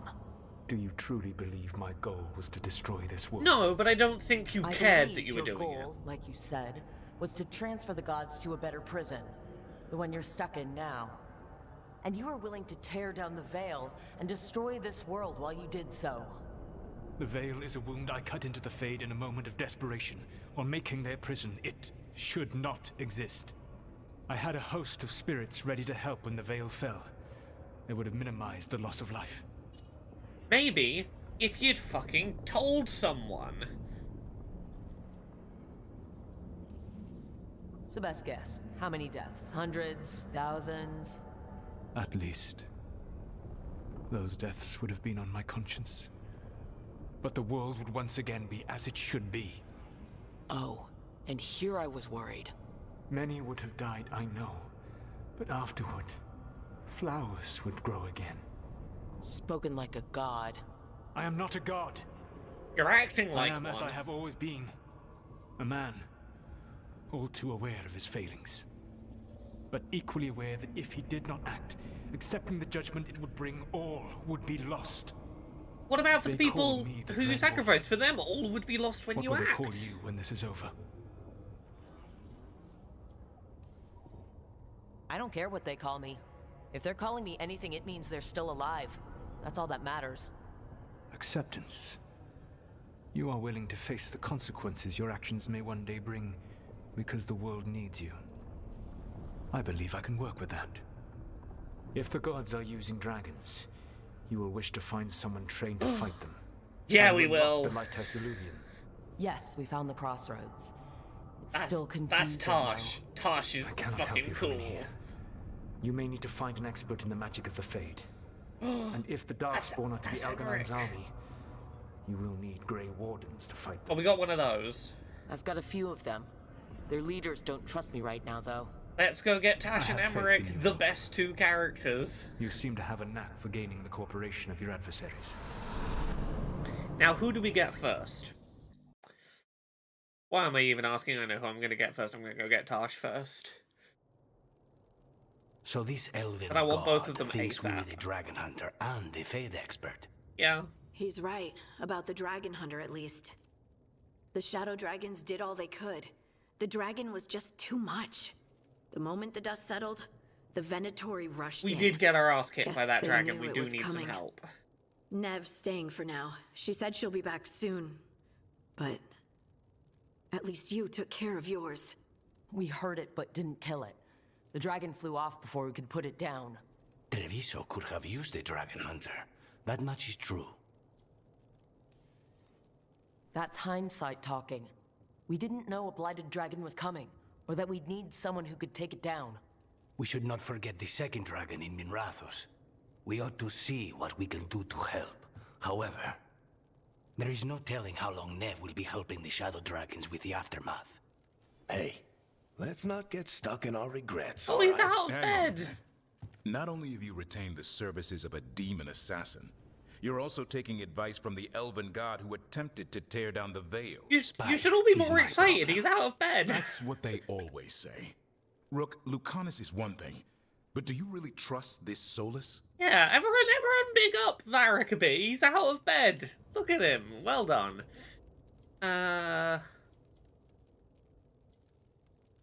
I do not trust Solus as far as I can throw him. He's been helpful, but it's entirely for his own fucking purposes. He's fucking scheming. Of course I don't trust him. He's the only option we have. If it makes you feel better, we've checked every piece of information he gave us. That does make me feel better. So a Fade expert and a dragon hunter. I'll ask around about dragon hunters and see what turns up. Come talk to me in a bit. And I've been corresponding with someone about the lighthouse's reverberative oscillations and the resulting dimensional peculiarities. Oh, sorry. Not relevant. I'll get a message through to a Fade expert immediately. See, Rook?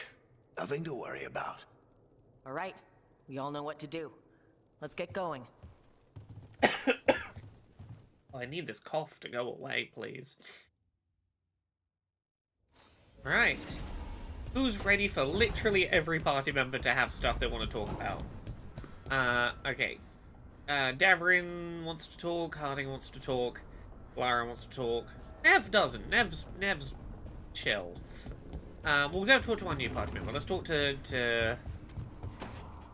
Davrin. Let's meet Birdie Boy. What? You're hungry? I found a yam in the kitchen. Stubborn just means you'll starve. Trouble settling in? Doing the best I can. My job was to keep the Griffins safe, not fix their dinner. I meant Asan. Oh. I guess we're both adjusting.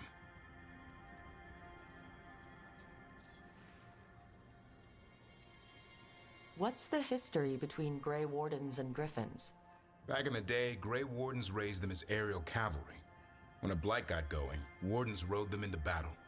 Eventually, war took its toll. They died out. Except, here they are. Then where did Asan and the others come from? Way I heard it, Someone found a journal a few years back that mentioned a secret clutch of eggs. They'd been hidden for centuries, protected by a ward. Started hatching and out came 13 talkative griffins. Now, down to just one. Well, a confused griffin should fit right in around here. Appreciate it. There's no training manual for them anymore. I guess we'll figure it out together. Griffins don't trust easily. Lancet and Remy had to work to win them over. They said a warden and a griffin have to move as one. Think as one. They call it Turlum. Sort of unity. But now, they're both dead. Why'd the Gloom Howler attack the Eyrie? I intend to find out. First it stalks wardens. Now it's after the griffins.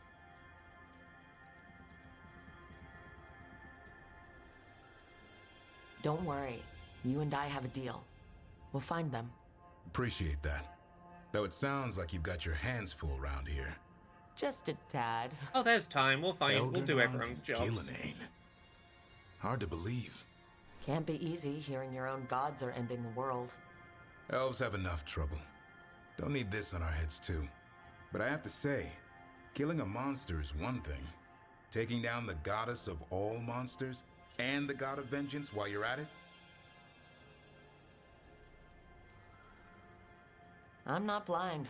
It keeps me awake at night. Just making sure you know what you're in for. We're all in for it. Well, I've been in a staring contest with death most of my life. Haven't blinked yet. What? I told you. It's yams or nothing.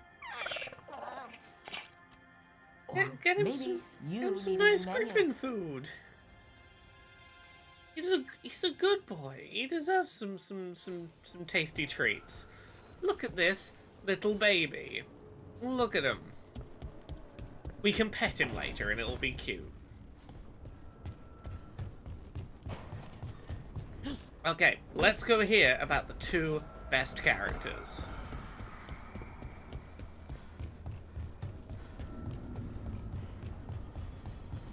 Griffins can have a little salami as a treat. From what I can tell, it's hallucinogenic truffles is what they're into. That seems to be the answer. So I put the word out for dragon hunters, and I've heard back about someone who might work. It's a woman named Tosh from a group of Ravani treasure hunters called the Lords of Fortune. Sounds promising. An agent for the Lords said that Tosh is working on a mission for them along the Ravane coast. If we help her, she'll be free to join us and fight any blighted dragons the gods throw our way. We could do with a dragon hunter, and it would be nice to not be the only Canary around. What do you know about what's going on in Ravane right now? Not much more than you do. Varric and I never went there while hunting Solus. The Kunari were on pretty good terms with Ravane, but that was before the Antam military broke away from the rest of the Qun. I wouldn't be surprised if the Antam invaded Ravane like they did Treviso and Eastern Tevinter. All right, guess we'll be ready. Thanks for finding a contact.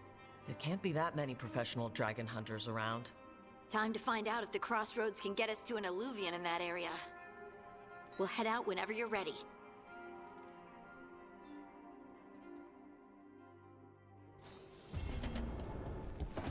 Okay, that's gonna be who we recruit first. I do want to pick those two party members up ASAP. Like, I need to double check. I hope there's no negative for doing so, because what I kind of want to do is recruit both of them tonight. I'd like to have Tosh and Emmerich Fate expert for on team tonight. the team. Good evening. Greetings. Welcome, Raiders. Hi, everyone who's just come over from Otter Sparks. Hello from the Otter Slide, indeed. Hi, my name's Laura. I'm a variety streamer here on Twitch. We're currently playing Dragon Age the Veilguard. Before I say anything nice about this game, which I probably will, disclosing my biases, I worked on this game. I'm in the credits. Therefore, I will tell you I think this game is cool, but you can't trust or believe me, because, I've got biases. But we just found out it's time for us to go recruit the two coolest party members, Tosh and Emmerich. That's where we're at in the game. So lovely to have you we need here. a fate expert. I've been writing to a senior mage who fits the part. But right now, he's on an expedition, so I reached out to his colleagues to find him. This is Lady Myrna and Vorgoth. They're necromancers. Mournwatch ones, I mean. Your friend's request for a Fade expert was urgent. How darksome are things outside Navarra? Darksome is a great turn of phrase. Also, I love that Vorgoth is just some fog in a coat. How are things outside Navarra? Medium darksome. About 6? I see. Belara's correspondent is Professor Emmerich Volkarin, a Fade expert and powerful psychagogue. You will need him. Where can I find him? The Professor is currently delving the shrouded halls in the Grand Necropolis.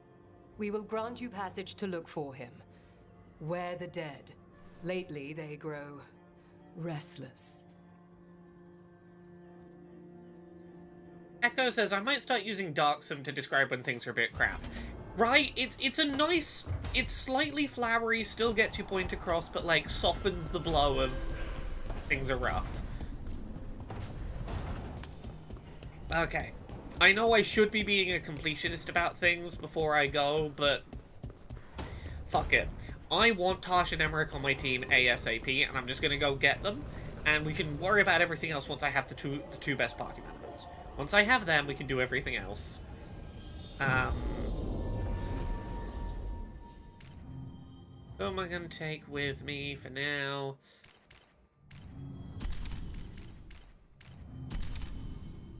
Averin and Lucanus can come for the minute. Head to the tracked quest. Oh, I can only take one of you.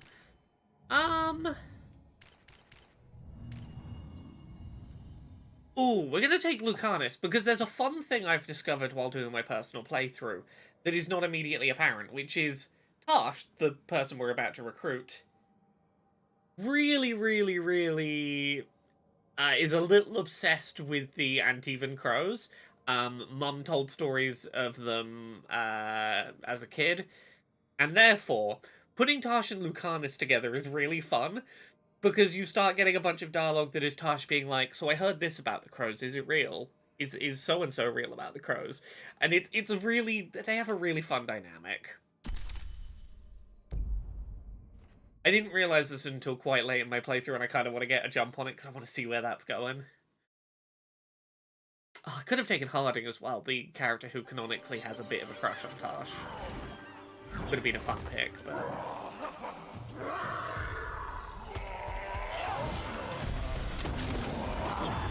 Welcome to the best character in the game. I say, completely unbiased.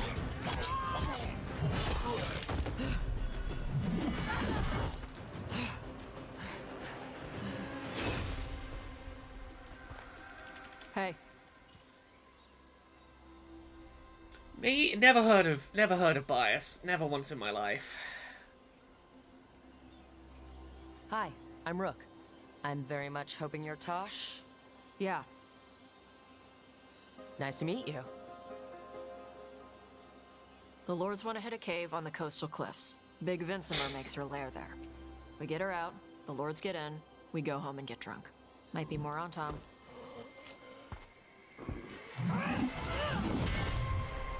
Don't get in my way. I've got a good feeling about her. Right, Echo? Kinda cool, right? So, what's the plan, exactly? We need to lure the Vincimer out of her lair. I set bait, she comes out to eat. My partners loot the lair while she's out here. We'll find the bait on the beach. You said the dragon we're dealing with was a Vincimer? Yeah, blue with a yellow belly. Breathes lightning. Would you look at that? We're not fighting her. Lords just want the horde in her lair. On Tom ahead. Be ready. They go hard. Watch yourself. They have cannons.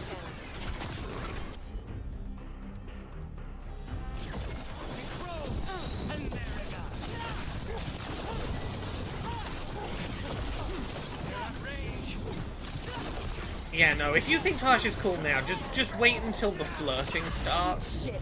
It's, oh, it's something.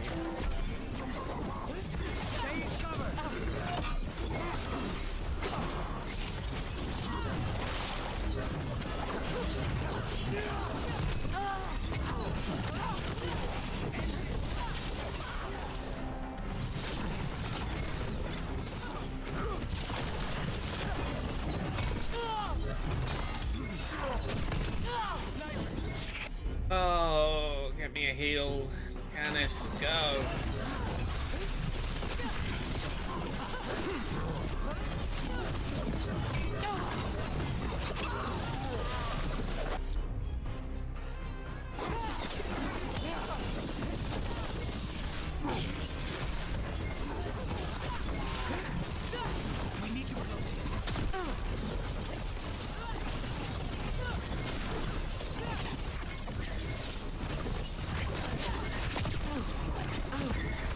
Oh, my mum continues to be slowly building a tier list of favourite Dragon Age characters over time, which has been cute.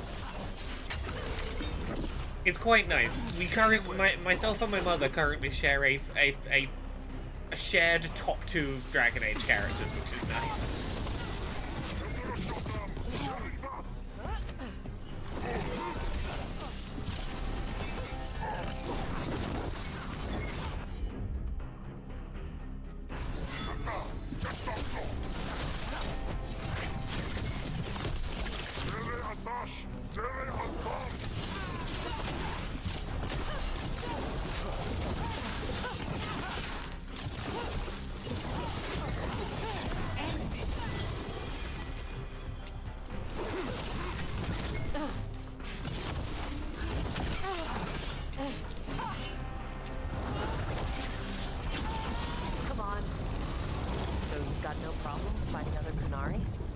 I'm from Mervain. I don't follow the Qun. Do you? No. But you've got the Darsam. The arm ropes. Sure. I wear a lot of stuff. You don't get to tell me who I am. Doesn't matter anyway. The Antam don't follow the Qun either. Not anymore. Why is a dragon hunter interested in our job? I'm not. I thought you wanted us here to help you. No.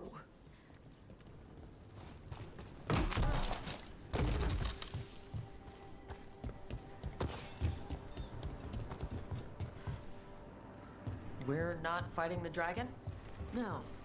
Vincimers eat big game, usually sea life. They're not hostile unless you do something stupid. Like poke around in its lair? Right. So we lure her out, then the lords go in and grab anything shiny. But you do kill dragons, right? You're a dragon hunter. I kill them when they need killing. This one doesn't. I'm a big fan of, yeah, I'm a dragon hunter, but only when they need hunting. I'm not just gonna kill dragons for no fucking reason. Alright. I respect them as creatures, even if occasionally they need a little murdering. Find bait here? Bait'll find us. Come on. The bait comes to us? Look out! Knew they'd find us. The creatures are the bait. We don't want to feel sorry for anything that hasn't worms.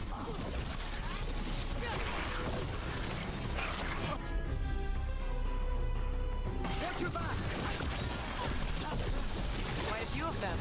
Dragons have big stomachs. Look right!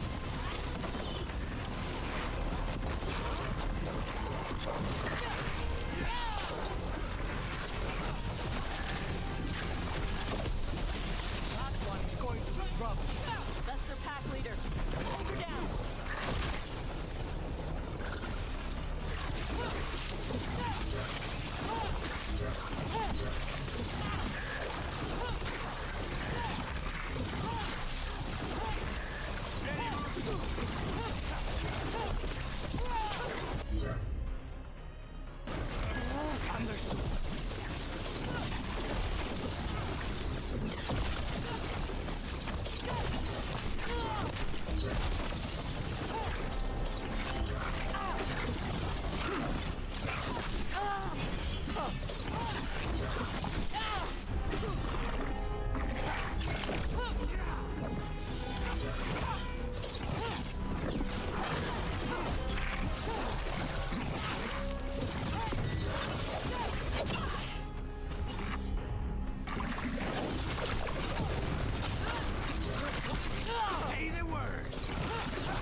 think that's the last of them.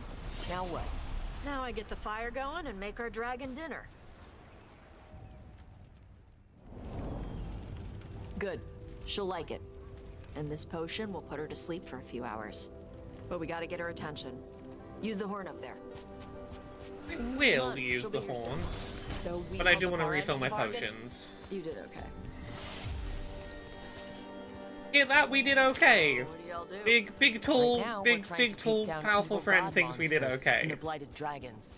What? That can't be right. Dragons don't get blighted. They're smart enough to avoid that crap. However it's happening, the gods are using the blight to force dragons to attack people.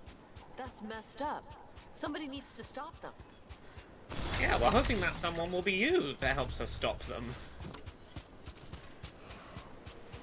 We need you to help us stop them fucking up the dragons.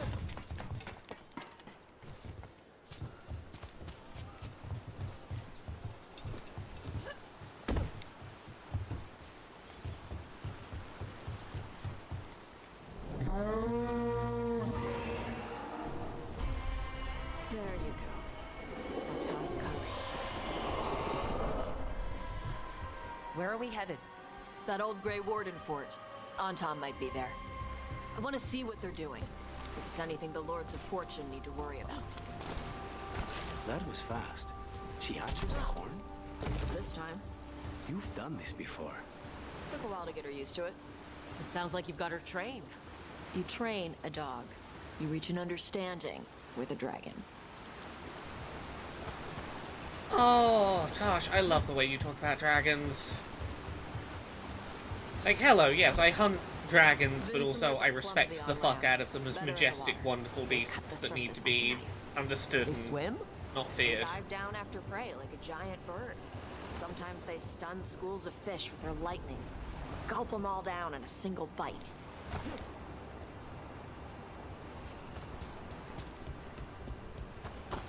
Respect the fuck out of those dragons.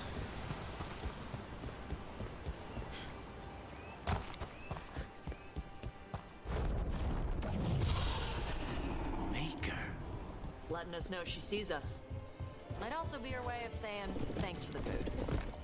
Why build all this and leave? This used to be a big Grey Warden outpost. They left after the Darkspawn stopped coming.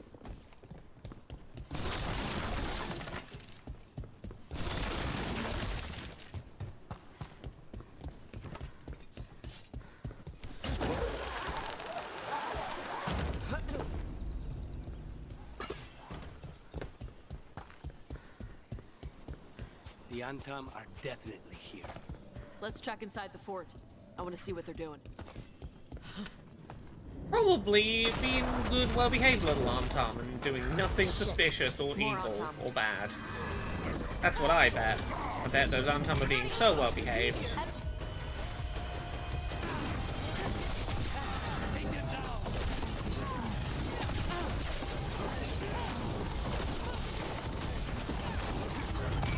Oh.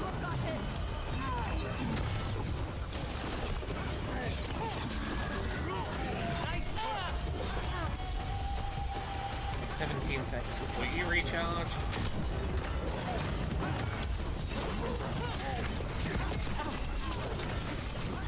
We need to close in.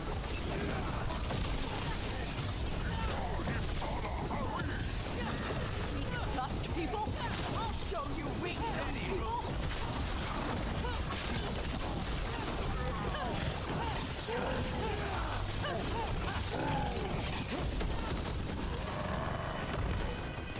Come on, let's keep looking.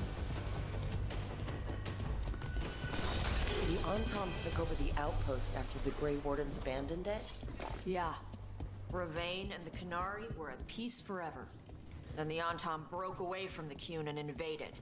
But Canary builders are part of a different caste. They didn't break away. So the Antom take over have a old good night, forts like BT. this instead of building their own.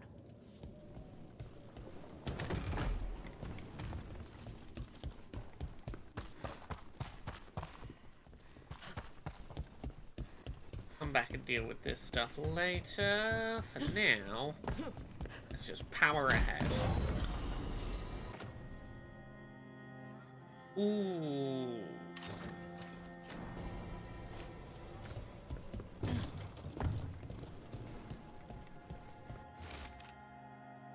The instructions are unchanged. Use the nets to bring the dragon from the sky and grapples to tie it down. Do this and win glory for the Antam. Grapples, nets. The Antam are going after the Vincimer. She's more than a match for the Antam. Not after I drugged her. Come on. Yep, the Antam were like, hey, we'll pay you to, like, drug this dragon so we can just go in, take its treasure and leave. But the dragon will be fine. Nah, they were after the dragon. They tricked you into drugging the dragon. To make her sleep. Assholes. They lied to you so that they could have an easier time killing a dragon. But they know you knew you wouldn't be on board for killing.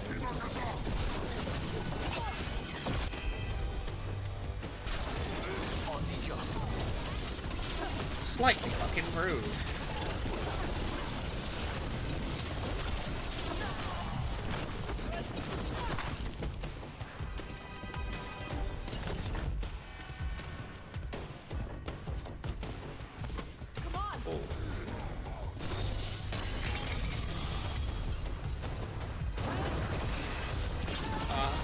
Did not mean to hit those buttons. No. Okay, wasted my super there, but that's fine.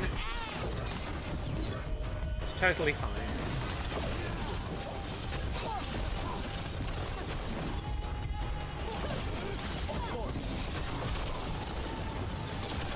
It did look cool. It would have been better if it looked cool while also hitting something, but you know, we take the wins where we can get them.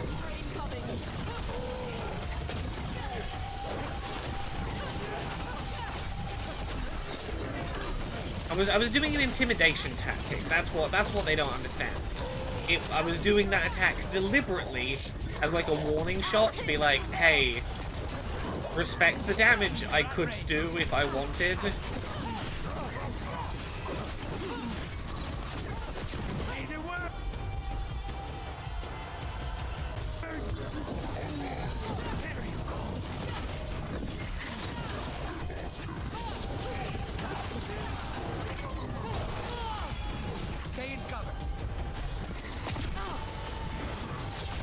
Oh, take down.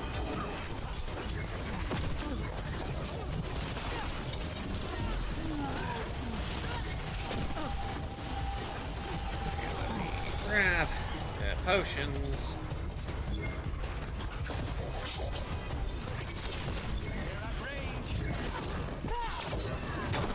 Oh.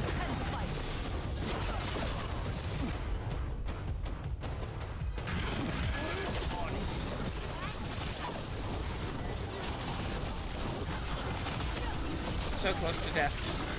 Go.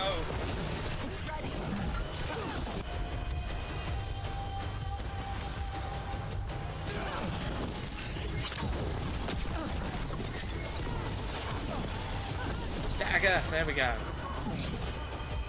Yes, I was saying, do you really want to fight someone who can do this? It was the warning shot. I was hoping they would back down. They didn't listen.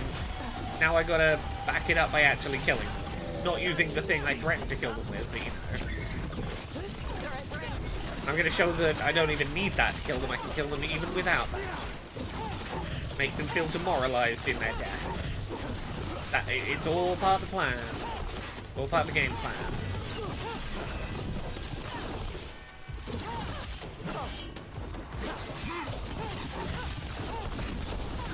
Nice work, Rook. What kind of consultant work did I do for this game? What I can tell you is my job title in the credits is cultural consultant. At some point in the future, I might be able to say what exactly that means, but cultural consultant. Anywhere where there's culture, that was me. I invented the idea of culture in this game.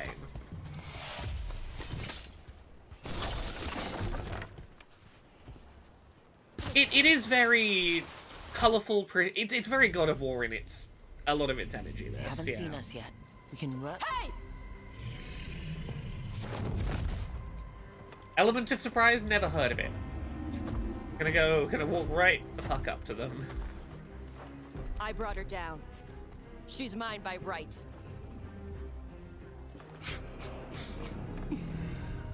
Makara. You are no warrior. You don't get to tell me who I am. The dragon doesn't belong to you, she belongs to me. The Kuhn demands it. Kuhn is garbage. So yeah, Tosh can breathe fire. Can literally breathe fire like a dragon. Come on! So that's pretty cool.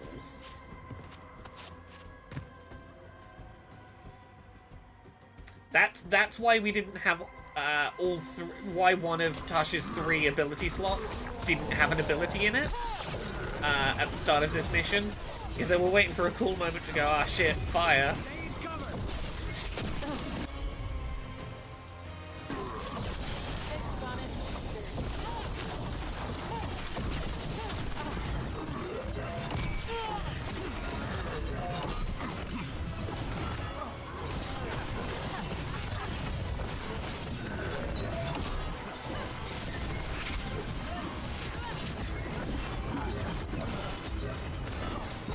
Hey, Gumba Master, how are you doing today?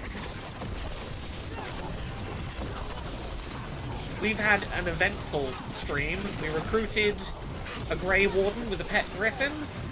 Minrathus has been burned to the ground and Nev doesn't want to talk to us anymore. We're now hanging out with Cool Dragon Hunter.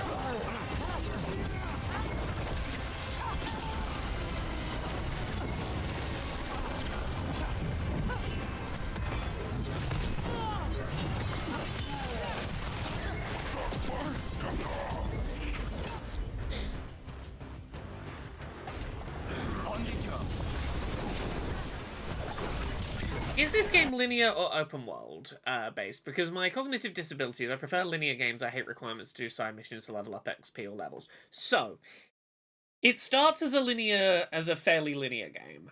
And the first time you go to a new area or you do like a big story mission, it is a linear game. But it's not one big open world. But let's say there's the city of Minrathus. The first time you go there is a very linear mission while you get to know the companion from Minrathus, Nev. Then you go back later and there is a bunch of side quest content to do in Minrathus that it is more open. It's not a full open world, but it's an open area with side quests dotted through it. But all of the story missions are pretty linear story missions, and it's a series of open hubs with content in them rather than like one big open space, and they sort of add content a little bit over time as opposed to all at once. No, that's fair. I'm more than happy to try. That's why I've got chat here. I'm always happy when I have an opportunity to try and help someone work out if a game's going to be for them. Gumba Master says, I think I'm a bit past the halfway point in Veilguard and I have theories about the Chantry. Oh, there are many theories to be had. I have many theories about many things. I think I'm like probably 10-15 hours from the end, and oh, I have thoughts.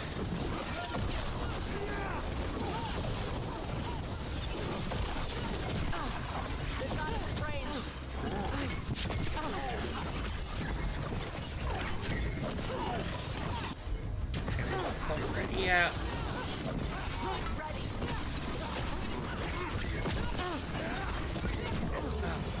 Okay. I need Lucanus to get a heal on me. Perfect. We've only got the one of you left now, so probably.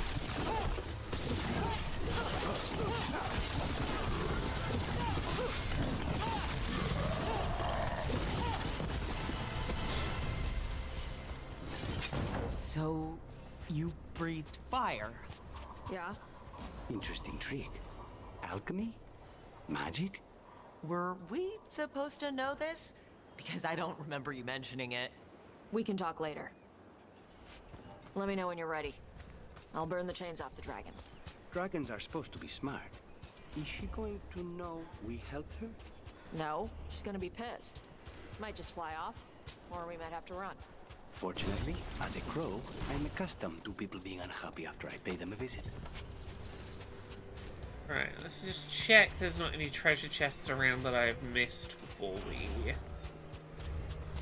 leave.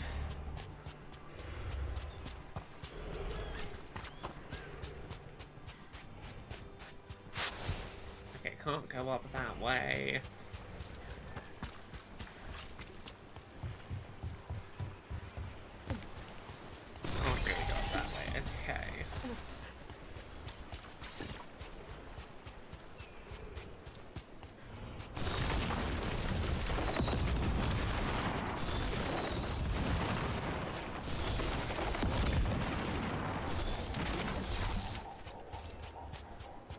should just check the map.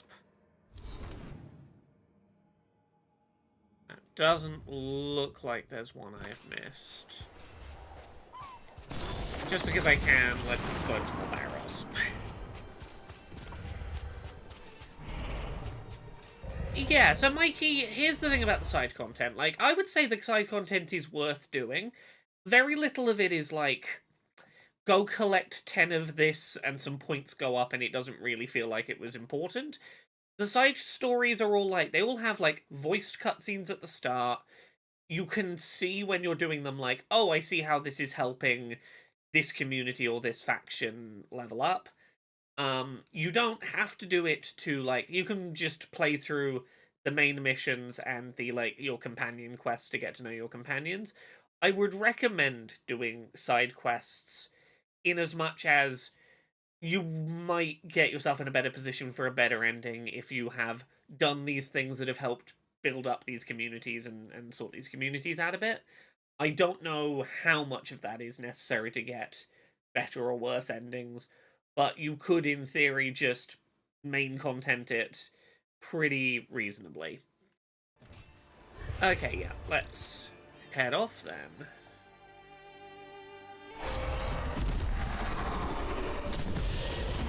Like, it's made me... It hasn't felt like a waste of my time to do side content. The side content feels as story-driven as the main content, which I appreciate. Now safe to finish its nap, uninterrupted. Another was about to wake up. The surviving Antam poachers carried news of a fire-breathing Kunari back to their leader. Tosh and the team would soon find themselves being hunted by the Dragon King. Literally tonight I finished, on my personal playthrough, I finished off this storyline about the Dragon King, and it's pretty good. It's pretty good. Wonderfully done, Tosh. While you played with the big scary dragon, we looted the shiny stuff from her cave. So, Rook, Varric's talked about you. I see he wasn't making shit up this time. They call me Isabella, among other things. What did you find in the cave? A lot of dragon shit, gold, some fancy trinkets, and this.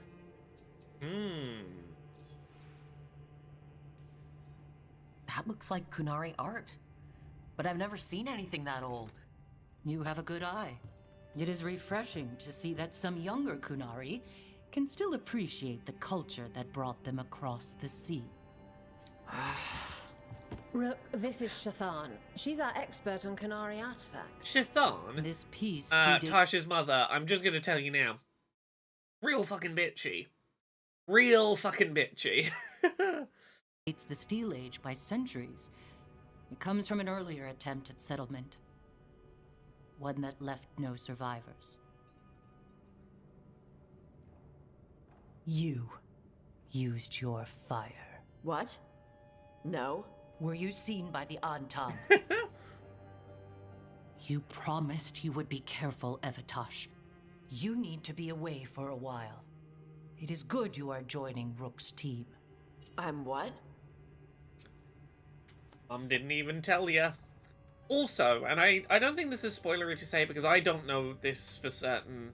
I'm going off gut instinct, and I want to say it now because it's a good opportunity for me to point it out as it comes up in the game.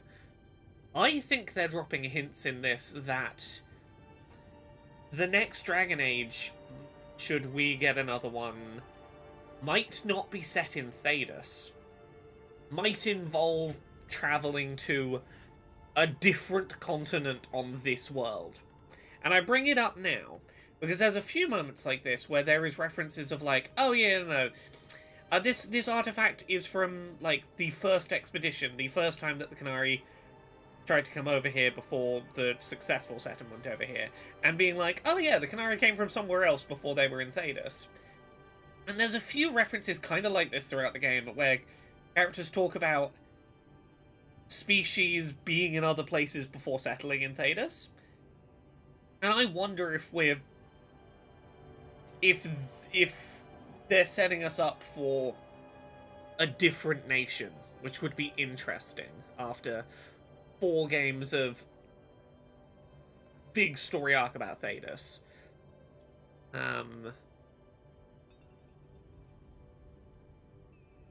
Yeah, I'll say this, Mikey. I'll go do a side quest at some point on stream today to be like, here's a sense of them. They don't feel too side questy, but I get you. I would suggest Googling and seeing like how much side questing do you need to do to get, like, is it important for good endings? I don't know for a fact. I haven't Googled it to check because I don't want to spoil myself. Doing side quests raises the level of cities, and they have star ratings, and to me that says maybe it'll have some bearing on endings. Get to hunt dragons. We expect some dragon trouble, so we need a dragon hunter. You'll feel right at home. Hooray. Our contact here said you'd agreed to join us. Didn't Shathan... I thought you and your mother had agreed on this. Did Mum just agree to it on your behalf?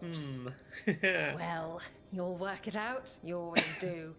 For gold and glory, Tosh. You're welcome back whenever. Oh, Shathan. Rook, pleasure doing business with you. Mother, what did you do? I thought you would enjoy the chance to work with Rook's team.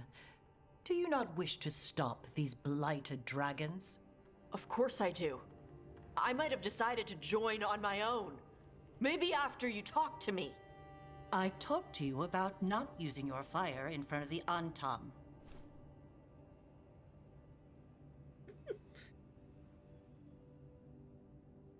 I will prepare potions for you to take.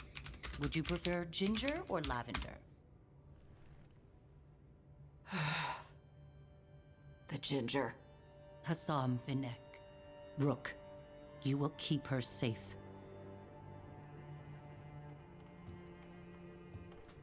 I don't like you, Shathan.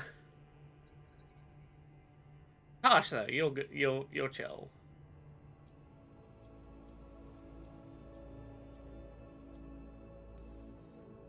She strong-armed you onto the team just like that, huh? Looks like. Anyway, welcome to the team. Might not be what you wanted, but we could really use the help. I'll get my stuff. Oh, don't worry, Tosh. You're gonna warm up real good. We'll get you away from Mum. It is. Sorry? Joining your team. It is what I wanted. Glad to hear it. I love the gold and red gemstone dragon, like, pendant necklace. There we go, the Dragon Slayer. Oh, X-Salty, thank you very much for the sub. What are you doing today? Okay. Do we go straight away to go get Emmerich? We could. I want to do at least one companion quest with Tosh if I have the option. Usually have to dodge traps and fight spiders to see this much old elven stuff. Talk to Isabella if you want to sell any of it.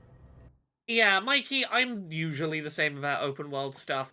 It's one of my biggest complaints I had about Dragon Age Inquisition, the last Dragon Age. Like, it's a proper open world, sprawled kind of open world. Lots of open world side quest busy work to do. I burned out on it so hard, and I have to I had to go out of my way to remind myself it was okay to walk away from stuff in that game. That is a game where I'm like, yeah, no, totally. I wish that was it's a thing I said when we were playing it through on stream earlier this year. I was like, I wish this was a more linear game. This, I'm super okay with the side quest content because it's so much less frequent, so much more story-based, and in such a less overwhelming amount of space and content. It is much more you can treat it like linear content in a way that very few open world games do, and I appreciate that. While also biased. She'll get you a good deal. Spoken like a veteran treasure hunter. Yep. For gold and glory. The lords make runs no one else can. Isabella's undies would catch fire if she saw all this. Ooh, Salty, I hope you have a fun weekend of Veilguarding. So why do the Lords of Fortune care enough about dragons to have a dedicated dragon hunter? Lots of great old crap ends up in dragon hordes. Why do dragons care about gathering treasure? It's not like they go to the market. Dragons like metals and gems. Anything glittery catches their eye. So they're like really large magpies. Kinda. Big scaly And they live magpies. for centuries. Lots of time to gather a bunch of shiny crap. Plus all the gear carried by idiots who thought they could kill a dragon. You've got such a fun little sarcastic twang to you, Tash. I love it. Bet you deal with a lot of nasty traps during those treasure hunts. Yep. What's the most complicated one you've dealt with? Old elven armory. Had letters on tiles. Probably supposed to spell out the name of a god or something. Probably? I don't read elven. Found handholds in the ceiling and swung across. That sounds more like a puzzle than a trap. Ugh. Puzzles. You've got the right idea. Going across the ceiling. Varric and I ran into an old elven puzzle once while hunting for Solus. There were these talking statues. Riddles? One only lied, one only told the truth, I think. Ugh. What'd you do? Varric gave them an autographed copy of his book. Turns out he's really popular in the Fade. Nice.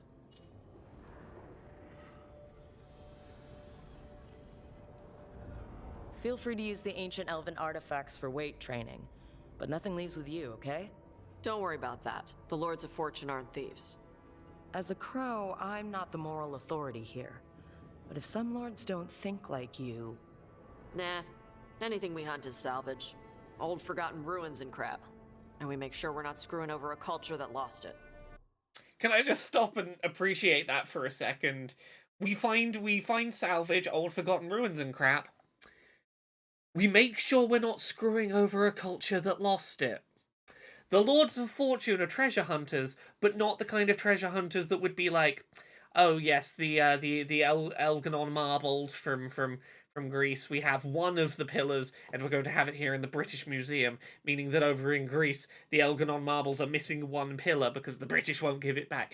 No, the Lords of Fallen are like, no, we're not going to like fuck over someone's like culture and history and like go lock it somewhere away where they don't get to see it. We're not gonna take stuff that a culture wants back and just steal it. That's what my mother does with the Kunari stuff. Look at that! Look at that! Being respectful of other cultures while treasure hunting. So your mother appraises Kunari artifacts the Lords of Fortune find? Yeah. She tells them how rare something is, how much it might be worth. Also tells them if they found something cultural. Cultural? You know, important. Stuff you don't want going to some rich noble's collection. The Lords send that stuff back to the Kunari in Parvalin. They pay the Lords a finder's fee. You know what? I think what we're gonna do, given the time, is we're gonna wait until Monday to recruit Emmerich. We're gonna do some side quests, some companion quests, some stuff like that today. And then Monday we can jump right in with having the final and, I would say, second best party member to go collect. Tash and Emmerich are gonna be my two besties when we get to tomorrow. But we'll give today for Tash and Davrin to shine. We won't be greedy and pick up all three party members today. I think that's how it's gonna work. Just a finder's fee? Yep. But the Lords at the top could be charging anything for these artifacts and you wouldn't know. I know what happened to the last Lord who blotted contact. That's enough. The Lords are good people. They helped my mother when she came here from Kantar. She got here with nothing but me and the clothes on her back. The only skill she had was Kunari history. The Lords gave her work.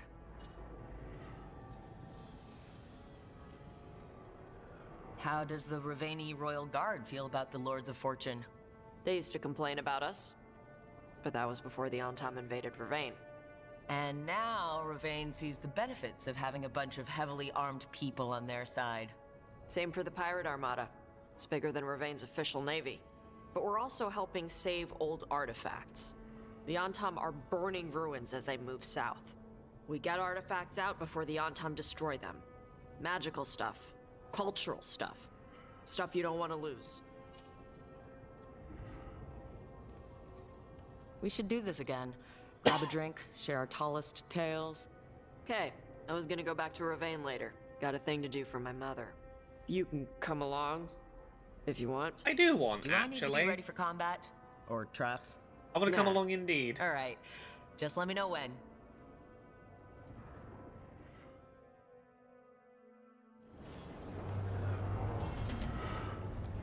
Okay, we're gonna go straight away. Literally, no pause. We're gonna actually. Is that something to talk about in Tasha's room? Okay, we'll go talk to Tash, and then we're gonna go to Tasha's quest. I'm gonna tell you now. This is who I plan to romance on this playthrough. You'll understand when we get there. Why? Okay, the Antivan Crows need help getting some supplies. We can help with that. Have a little chat with you first before we run out. Hey, you heard of the Hall of Valor? It's a fighting arena with the lords. Interesting. Just tell me when you're ready.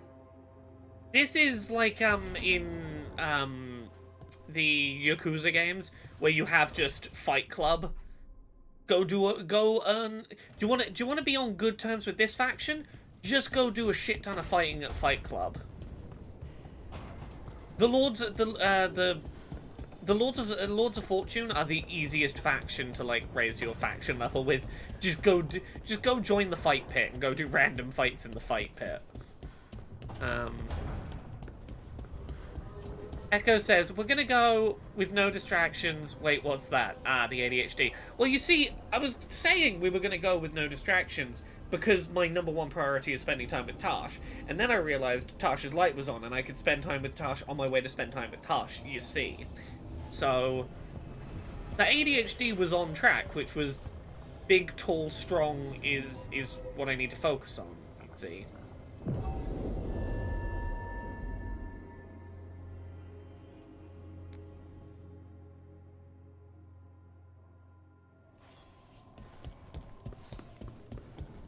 Look, I want to speed run Tash's content just like a little bit. I'm not like fully so.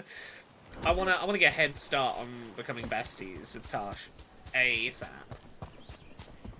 I think I've got to go quite a ways for this.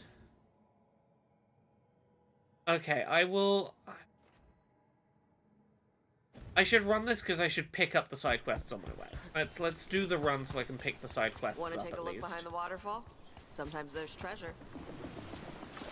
There's no treasure behind that waterfall, Tash. Don't give me false hope. Yeah, I'm gonna pick up the side quests because then I can see which ones are actually important and... do I need to be on the other side of this? I do. I'm gonna pick some side quests up, and some of these I might do off stream if they're not particularly narratively important, just so that I can keep the stream playthrough going at a nice zippy pace. Oh, this quest is the one that's above. I can't get to that one from here. Okay, so what I want to do is once undiscovered. Okay, so let's zoom forward to here. I know how to get that side quest.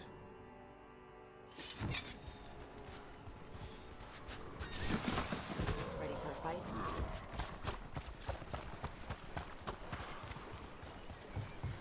Okay, I think I know how to pick this side quest up as I'm running through. Go this way. This is me testing how familiar am I with this location. So, a little further Lucanus, up. you're an Yes. Antivan crow. Yes, like Rook. Do all crows have demons in them? What? No. It's fine if they do. I'm Rivani. Our seers let spirits possess them for ceremonies. Well, Antivan crows don't. Spite was put into me by the Venatori. Oh. That's messed up. This is what I was saying about earlier in the stream. Tash and Lucanus are really fun to have together as you start getting the, like, I want to know more about the crows. I heard bedtime stories as a kid about the crows. Is this true about the crows? Is that true about the crows? I want to know about the crows. It's pretty sweet. Okay, so I'm trying to get to here somewhere.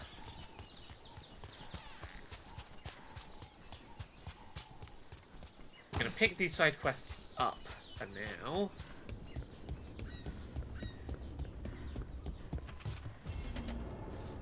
Oh, can't do that quest till much later in the game. I think 50-ish hours in, I'm only just actually able to address that quest. Get to, like, here. I'm gonna pick up the other side quest and then come back.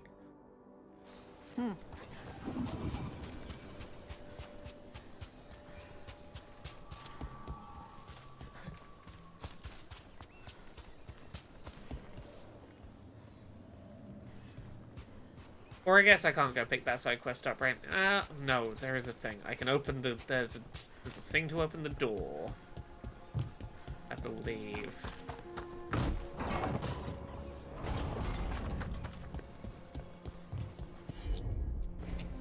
Hit it, Tosh.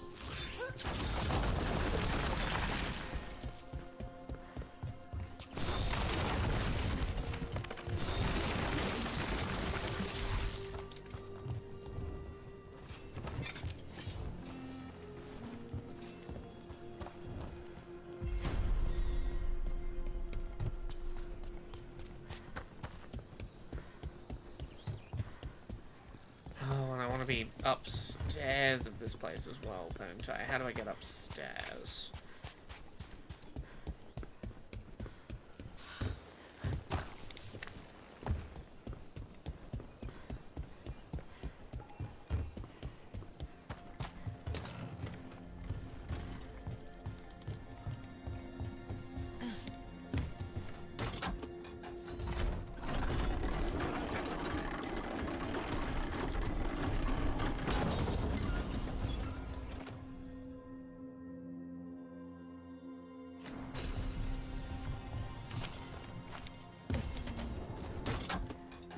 Warden Vault. Yeah, that's just solving some puzzles to get some treasure. I can do that off stream. Right, let's go get to know Tosh a little bit better, because... Do you know what we're about to go do as a side quest? We're about to go feed the ducks. We're about to go feed the birds with Big, Tall, and Strong. We're gonna go feed the birds together.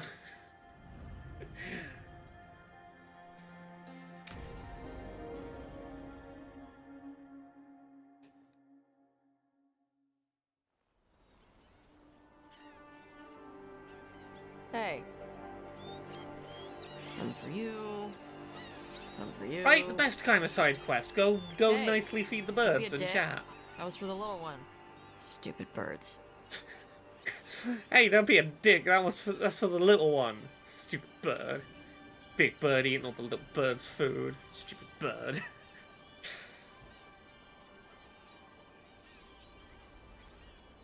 I wasn't expecting... What? I don't know.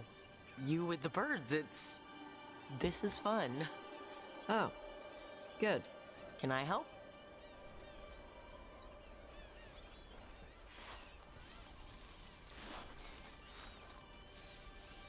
Sometimes I practice with the fire out here.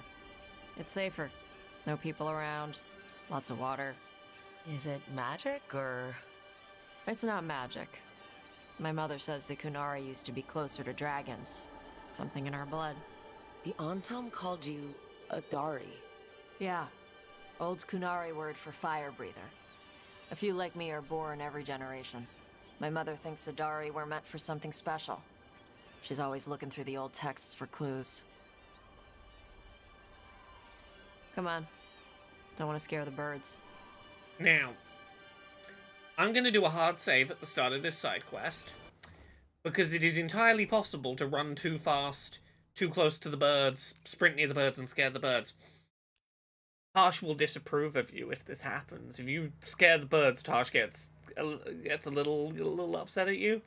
And there is no world in which I'm letting Tarsh be upset at me because I scared the birds. That is just not My on mother the left table. the Qun not far from here. She got herself transferred to Kontar from Parvalan. Smuggled me there and then walked out. I thought Kontar was well fortified. How did she escape with a child? The Qun isn't a prison. People can leave if they want. Yeah, don't walk too close to them. I forgot what the deal was. I was like, is it speed? Is it walking too close? Is it both? This is why I saved at the start. I was like, I want to make sure I remember what the rules are. I was like, no, I gotta wait until I'm told to feed the birds, then I go and feed My the mother birds. left I the don't need Qun to get. not far from here. I was trying to get Got closer herself to transferred trigger to the Kontar prompt. from Parvalan. Smuggled me there and then walked out. I thought Kontar was well fortified. How did she escape with a child? The Qun isn't a prison. People can leave if they want. Yeah, wait until there's a prompt and then go feed the birds. You little guys Don't hungry? ADHD and go sprint right next to them. I'll say this game is so generous with autosaving, I probably didn't need to do a hard save. When I did this in my own playthrough, I was like, oh no, I checked. There was an autosave basically at the start of the mission. I was like, you miss perfect. living under the Qun? Not much to miss. I was a baby. My mother misses it. She was an Ashkari back then. A scholar. Why'd she leave? Me.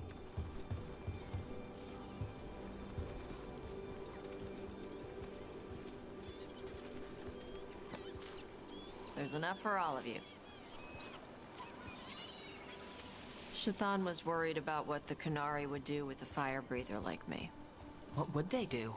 She said they'd have me put in the Antam, use me as a berserker. The idea scared her enough that she left her library and walked away from the Qun. There you go. There you go, little seagulls. Come on. Over here's where I practice. Why not on the beach? Don't want to scare the birds. We just fed them. Yeah, you don't want to scare the birds. What the crap is that? The Antam must be marking their territory. Not on my beach. Vashvatari! Come on. These banners need to burn. All right.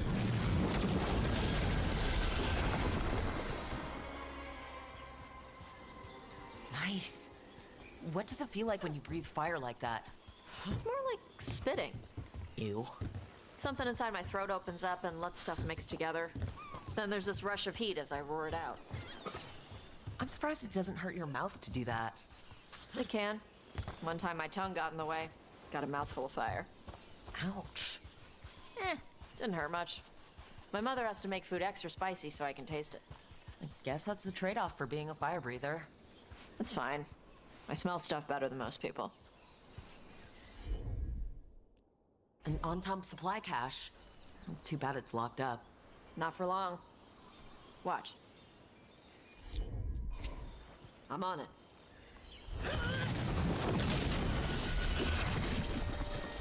Wow, it burned right through it. Yep. Melt some metals, not all.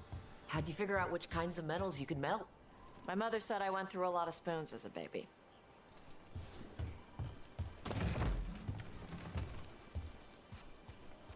This way. More birds to feed? Something like that.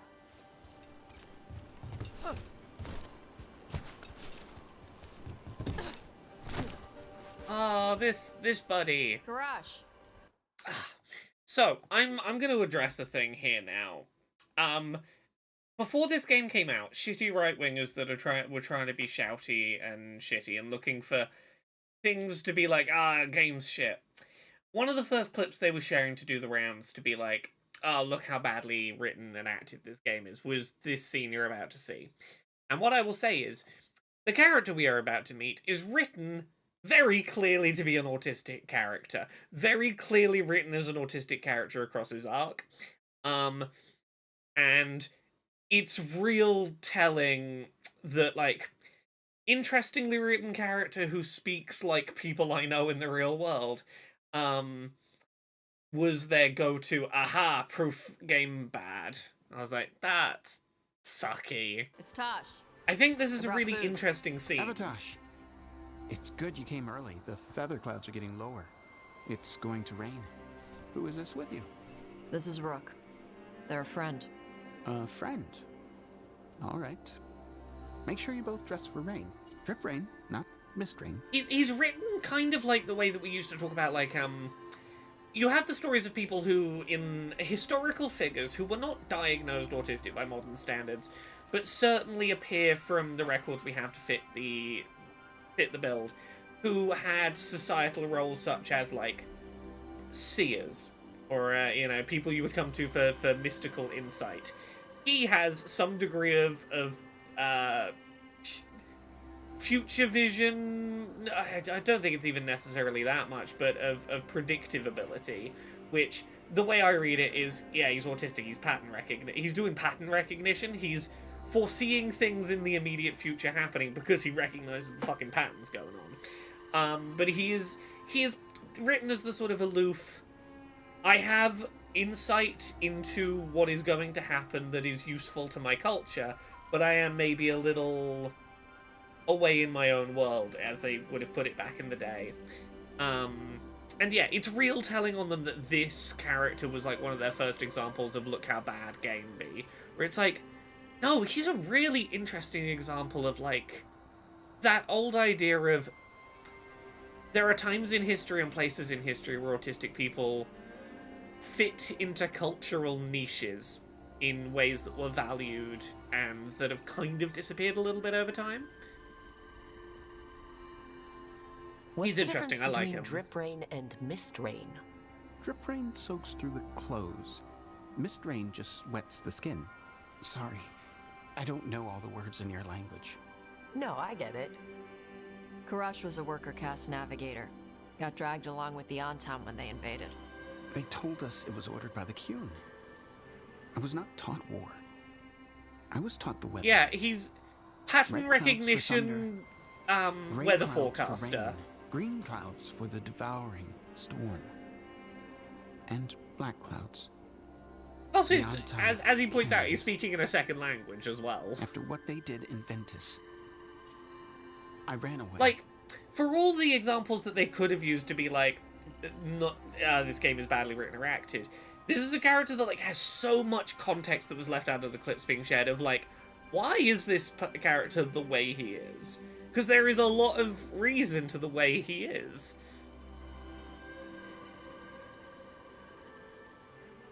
I'm sorry the Antam did that to you. I do not have my old life or work, but I remember who I am. The Antam have lost even that. You saw their banners? They're in the area. I will not be seen. Okay. Let me know if they bother you. I am at peace, Avatash. I have the clouds to watch and fish to eat. More than just fish. Here you go. Shathan said to eat the fruit before it spoils. I like the cookies better. Everyone likes the cookies better. I'll eat the fruit. Thank you, Avatash. Panahedan. I'll see you soon. He's a little magic cat as well that's So, never explained. They never address softer his side. little magic Qun cat says with you the take glowy care of people. eyes. So you're a little Kunari, a little Rivani, and a little dragon? Yeah? Not always easy, is it? Come on.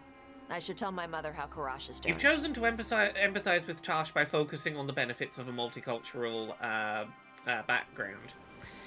This was the other thing from this scene that shitty people latched onto, was this is, I will admit, by far the longest your action will have consequences prompt in the game that I have seen, at least. I think it's really nice. It is specific. It's like you have focused on this specific thing that is like kind of important context for the direction you're taking Tash's story. But so many people were like, oh, so many words. I'm like, well, yeah, how are you going to simplify the idea of you leaned into the idea of, there are benefits and struggles to a multicultural background. So what's not always easy? I've been an orphan, an Antivan crow, and now part of the team fighting elven gods.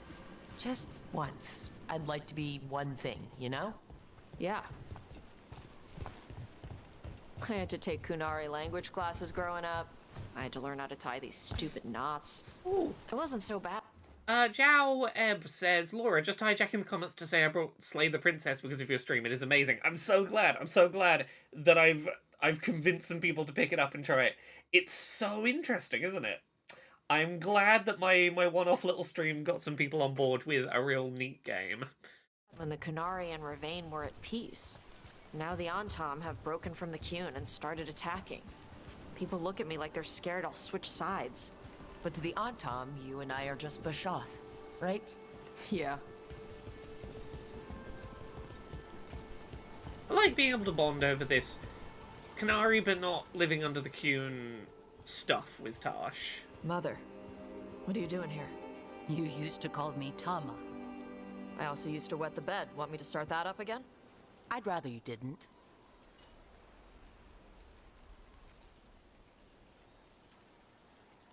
Not that it's my business. She's not in my... She always did like the flustered ones. In truth, Evitash's tastes are quite varied. Although it is uncommon for her to be attracted to men. Mother. Perhaps because in some ways, she acts more like a man herself. Why are you here? I came. This is why I don't like Tash's mother.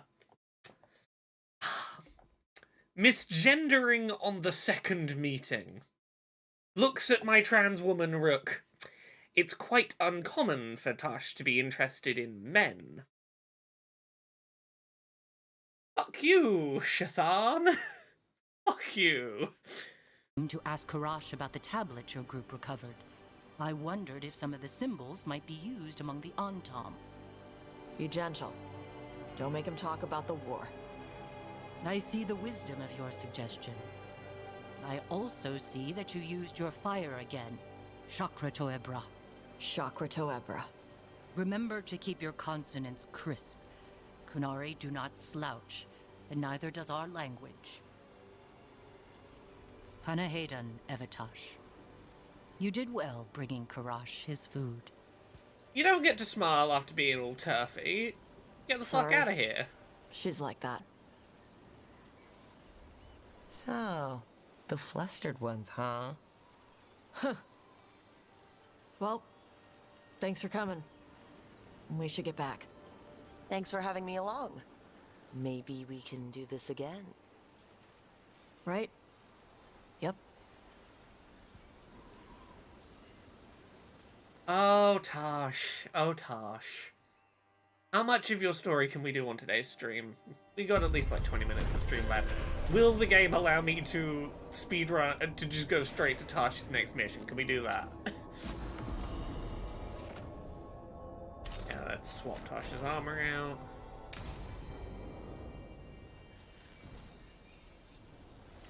Okay, so for now, we're gonna back out to the lighthouse and see what other quests we've got. Come on, Tash, give us more quests. Give us more quests, Tash, give us more quests. I want to speedrun everything with you. And then we can get to Emmerich on Monday. Yeah, so now we have to search for lights inside the lighthouse as well as out. Okay, Harding, Davrin. Okay, Harding and Davrin have got stuff for us. Okay, I can't run straight to Tash's next mission. I gotta do at least a little something else. Did I see you writing a message to the Inquisition? What's that about? You know, Varric and I were part of the Inquisition, right? I'm trying to get news about the South. But Charter hasn't replied to any of my messages. I'm trying not to worry about what's happening there, but... No, it's probably fine. Charter's just busy. She's always busy. Charter? Who's that? She's the Inquisition's spy master. Well, no.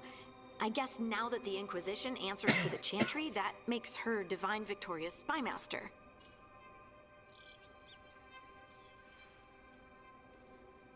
I haven't heard much about the Inquisition in years. Neither have any of us. That's intentional.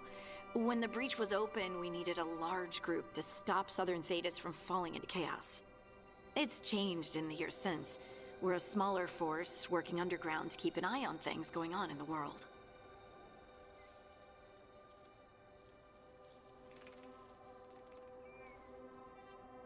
Why isn't she here?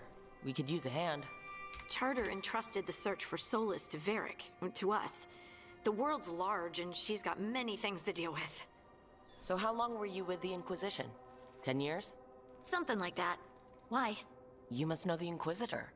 Well, yeah, we worked together. I wasn't part of the Inquisitor's inner circle, though. You were? I spent more time with the ordinary people, the ones you didn't I hear tried about. to spend as much time with you as possible. The game wouldn't let me spend more time with you. Canonically, my Inquisitor was very into you.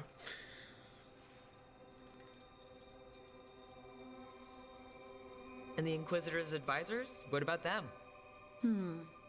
Of all of them, I'd say Josephine is my favorite. Agreed, Josephine's She's great. lovely.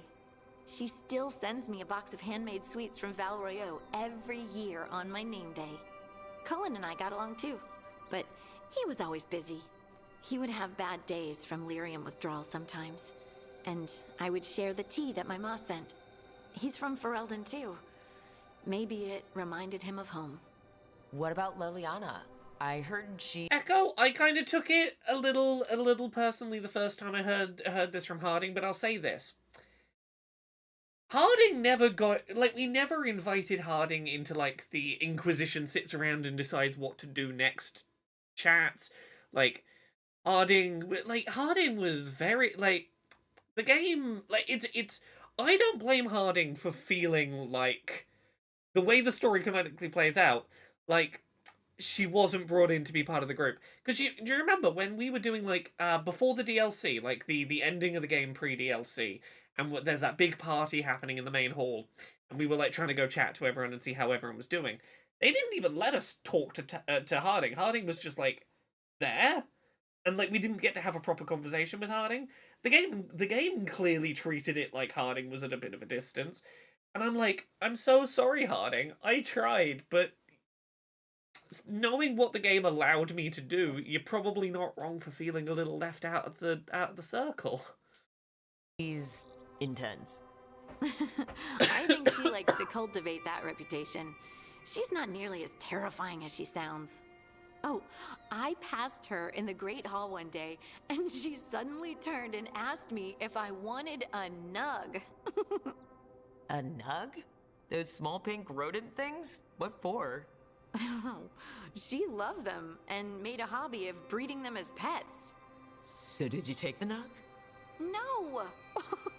What am I gonna do with a nug?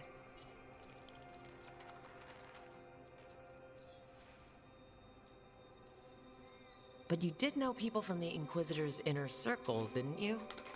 I knew them, sure, but those early days, all I wanted was to prove myself and not get in anyone's way.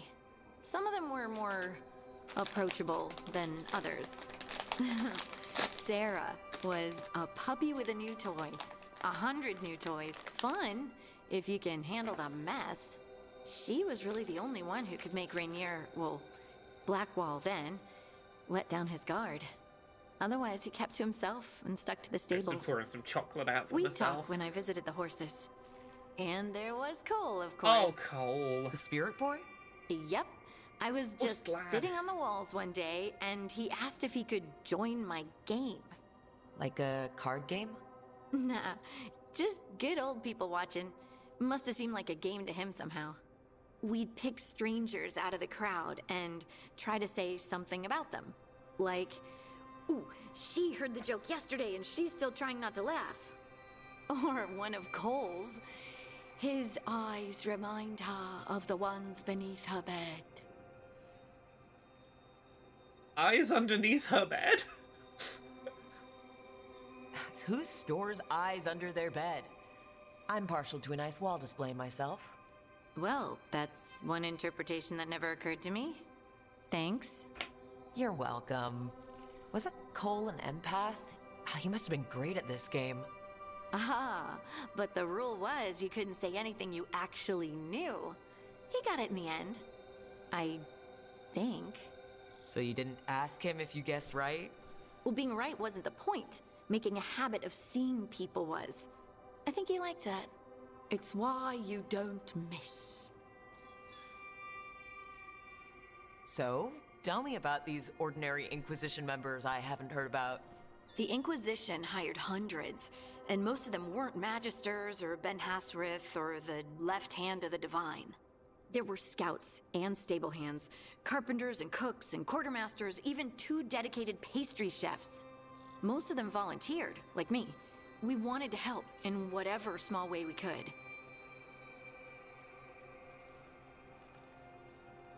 I'm sure those pastries were a great help. My ma likes to say that sometimes the pie is for eating, and sometimes it's for crying into. Doesn't even need to be pie. Rector liked cake, and Faulkner loved soup. But food was always a comfort. Rector? Faulkner? Liliana gave all her agents pseudonyms. Right. Like Charter. Well, Charter's Charter, but when the other 2 and I were together, we were just Lace, Wilbur, and Katya. Do you miss it? The Inquisition, I mean. It's hard to miss an organization. They're only as good as their people, don't you think? But I do miss my friends. We write each other, but it's not the same. And the Inquisition is different from what we've built here. Not better or worse, just different. Yeah, comfort food when you're not even Especially when you're hungry among people working toward the same goal. is a special thing. Sometimes it's, I need to know that I could gorge myself on this if I wanted to. Even if I don't feel up to eating it, I want to know that I have the option of indulgence right now. Ideally something warm and sweet. Like freshly baked, soft out the oven cookies, or like a slice of maple pecan pie. Something that's like filling, warm, not nutritious at all, purely a place to emotionally put my feelings. I'm like, fuck yeah. Not everyone. There was Solus. What did you really think of him back then? Lonely. He always seemed lonely. It's hard not to be when you hold yourself above everyone else.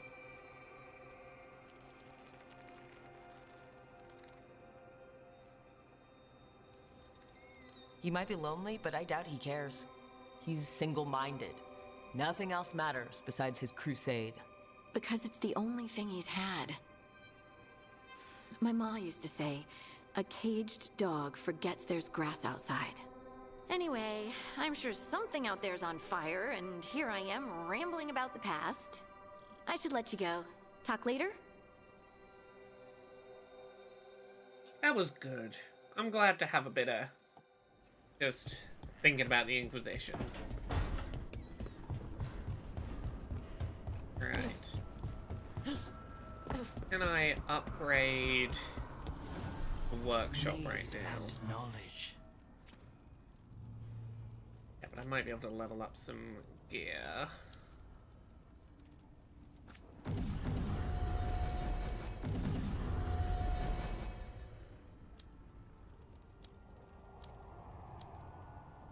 Yeah.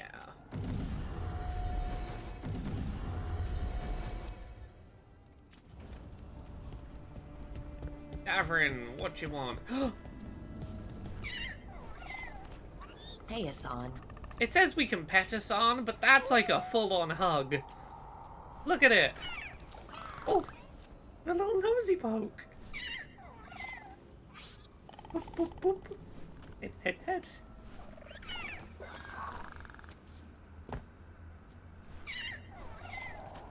Hi there, boy. Hug and cuddle. Adorable, right?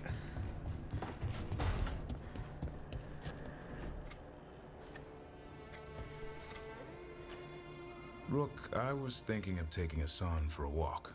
He could use the exercise. Chance to stretch his wings. Thought you'd like to come along.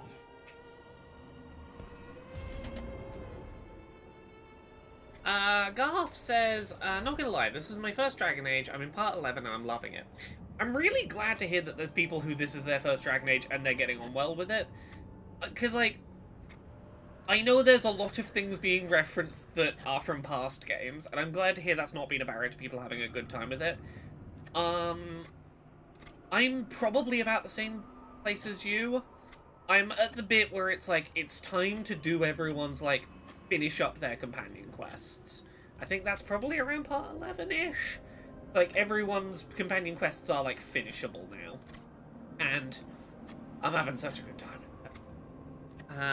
Echo says, I could watch just a 4-hour stream of just playing with that baby. Don't worry. We gonna play with that baby very frequently. It's gonna be lovely. What time is it? 10:02. Do we do a companion quest before we finish up tonight? Yeah. Let's see, which companion quest we have available? How to Train a Griffin. Let's go hang out with Davrin and Asan the Griffin. Purely to see if it will prompt us, like, allow me to do more of Tasha's quest. Because if so, we'll do that before finishing tonight. Teehee. Okay, we're gonna need Dad for in the party. Literally just Emmerich to go on Monday, and then we will have the squad. And I gotta keep using other people, because as soon as we have Emmerich, it's gonna be... I'll probably rotate Harding in sometimes as well, but it's gonna be Tash and Harding or Tash and Emmerich, and that's gonna be, like, most of the rest of the game. Any more word on who this? Okay, where do I have to get to? Ooh, oh, quite a ways. Okay, well we can walk to here for now.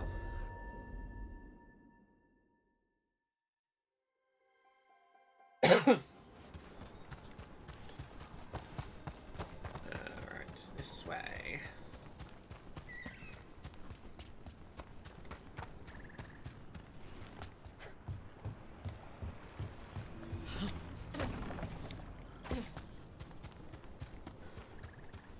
I gotta remember if I got more points to spend on characters. Companions, Bellari, you got 2 points. Put those into healing. Let's go with 25% bonus or here. Then we're gonna go Davrin, you've got 2 points. Let's flesh out the skill tree a bit. Harding, you got 4. Lovely.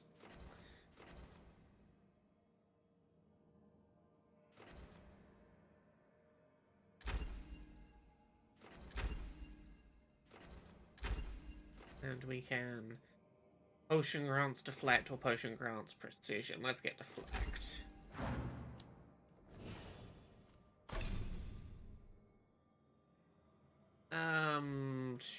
This is Abominate. I think that's one of the ones we really use. Is that Abominate? Yes. Oh.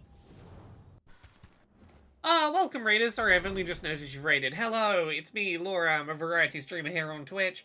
We're playing some Dragon Age the Veilguard. If I say anything nice about this game, I'm biased. Don't believe me. I worked on it. I can't be trusted. We have almost all of the party members now. We just got Tash, best party member. We've only got Emmerich left to go, second best party member. They're the 2 best. I will hear no arguments about it. That's just how it is. Right, what was I doing? I was leveling up Lucanus with extra Abominate points. Oh no, I have no more points. I spent all your points. Nev. Oh, Nev has 6. I've not spent anything on Nev. Oh, because I have to... Okay, the reason I have loads of points is because Nev's pissed off at me, so I gotta respec all of Nev's points. Luna Likes Lady says, Laura, I heard you did everything woke in this game. That's what the internet tells me. Oh, you've not missed Baby Manfred, don't worry. Oh yes, so I talked about the fact that Nev is now hardened. Some of her combat skills are now stronger, but I can't do her healing skills anymore because she's pissed off at me. Chilled or frozen? Let's play frozen to the target. And we can either 100% extra stagger projectiles. Yeah, that's 100% extra stagger would be nice when we eventually get you back. And we've got 4 points. Let's start putting these into which one? Dragonfire Strike, Fire Breath. Dragonfire Strike can get 2 points, Fire Breath can get 2 points. You can get both of them on the go.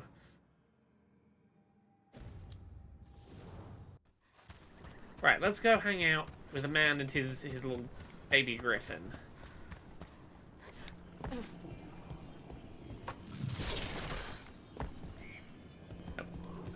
I'm not in combat game, come on, just let me click it.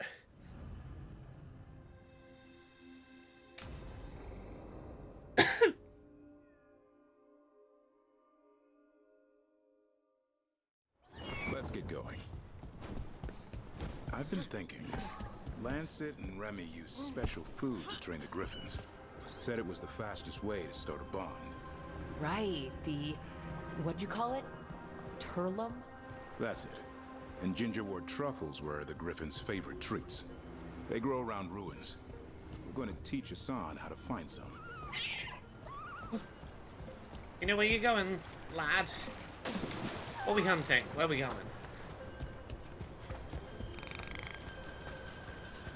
Such a cute little baby, this.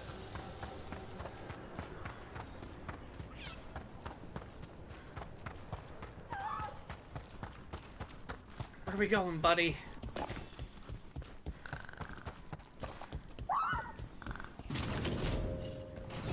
How did you end up with the Grey Wardens?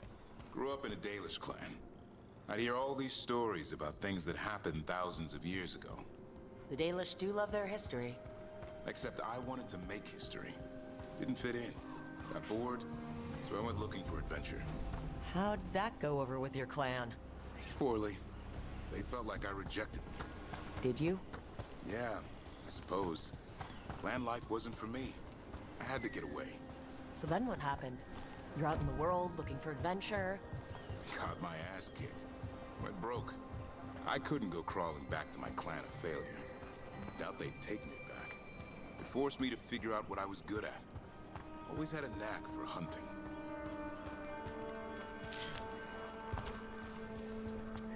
Where you going to, little buddy? Oh, up there.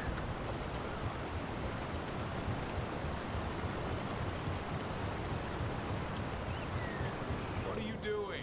That's not a truffle. That's a nug. You'll get fleas. At least he's having fun.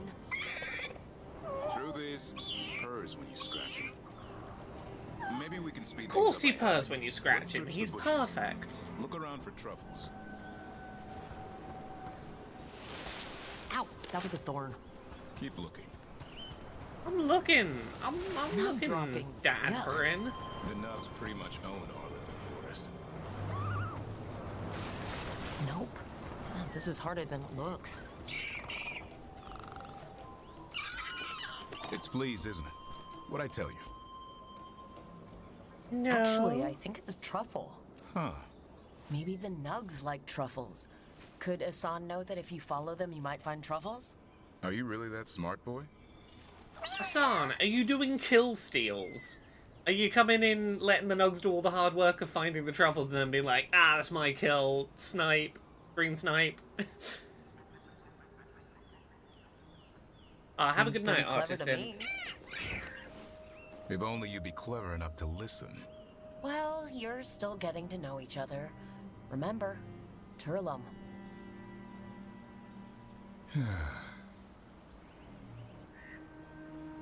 Remy was probably right.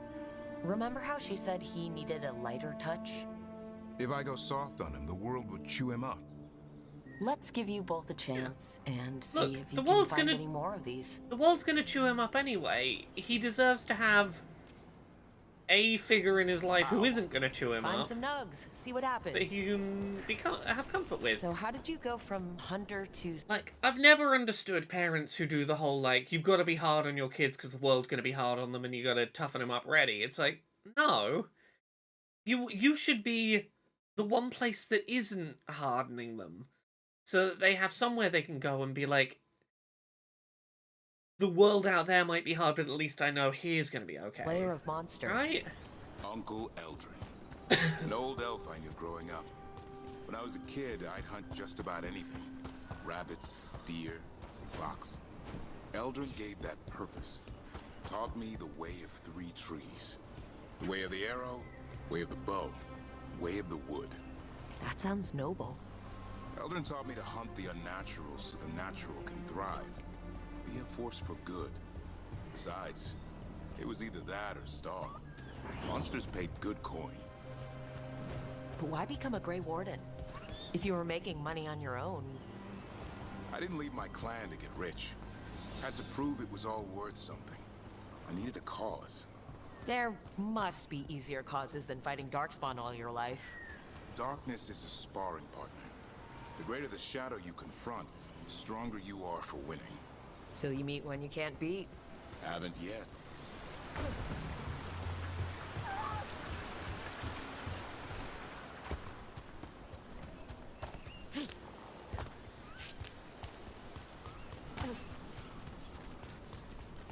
Well, buddy, let's go. Go beat up some little naked pig rabbits to get you some little mushrooms. Why don't you take a look?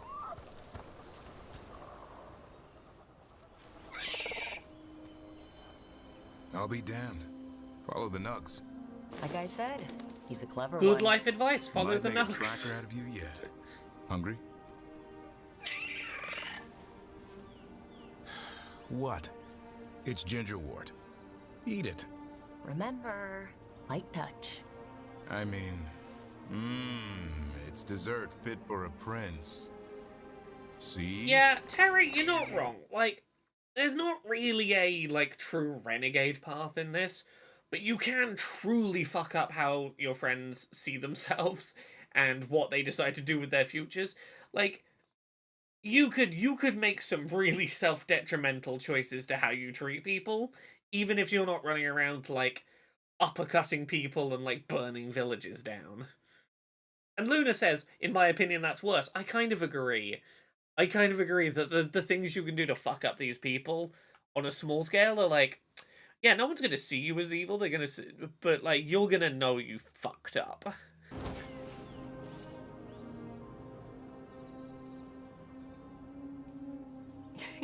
He'll be fine. He just has a strong spirit. Let him grow into it. Might not have time for that. With Lancet and Remy gone, if something happens to me, he'll have to stand on his own. So, don't let anything happen to you. I'm a Grey Warden. Death's around every corner. Not that I don't enjoy punching it squarely in the face. Look, I'm gonna flirt with everyone, right up until the point that one very specific flirt is gonna happen with Tasha, and I will drop all other flirting. I like that confidence. That's how you win. It's not all about winning. Sometimes I enjoy the pursuit, too. Ah, the I'm thrill of gonna chase. play this canonically to how I would, which is flirt, flirt, flirt until the one Okay, flirt where I'm like, oh, that's enough for oh one shit, that flirt got serious. But he's having fun. I'm in. He overeats, and you'll find out how fun Griffin puke is. Azan, you heard him. Let's go. Oh, cute little thing, Matt.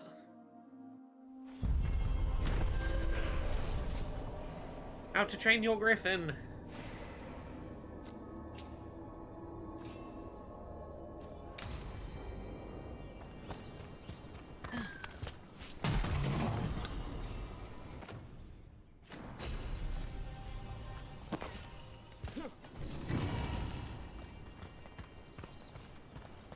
Right, and we're gonna go straight back to the lighthouse. Do I have points to spend for myself? I do. Okay, let's start spreading this way.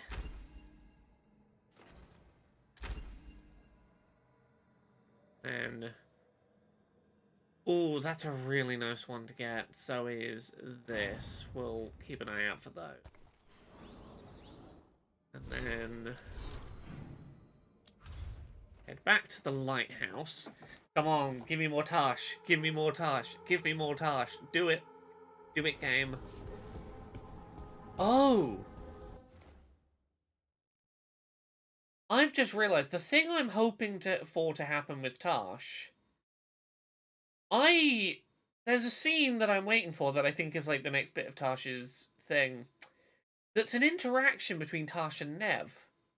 And Nev's not here because everyone's a bit upset at each other right now. Am I not going to be able to have that scene until Nev comes back? That scene, to me, feels like it makes so much more sense happening before the next big story beat. But is it going to have to happen after? Can I not progress with Tash until Nev comes back? If so, that's really interesting. As a potential consequence for pissing off Nev.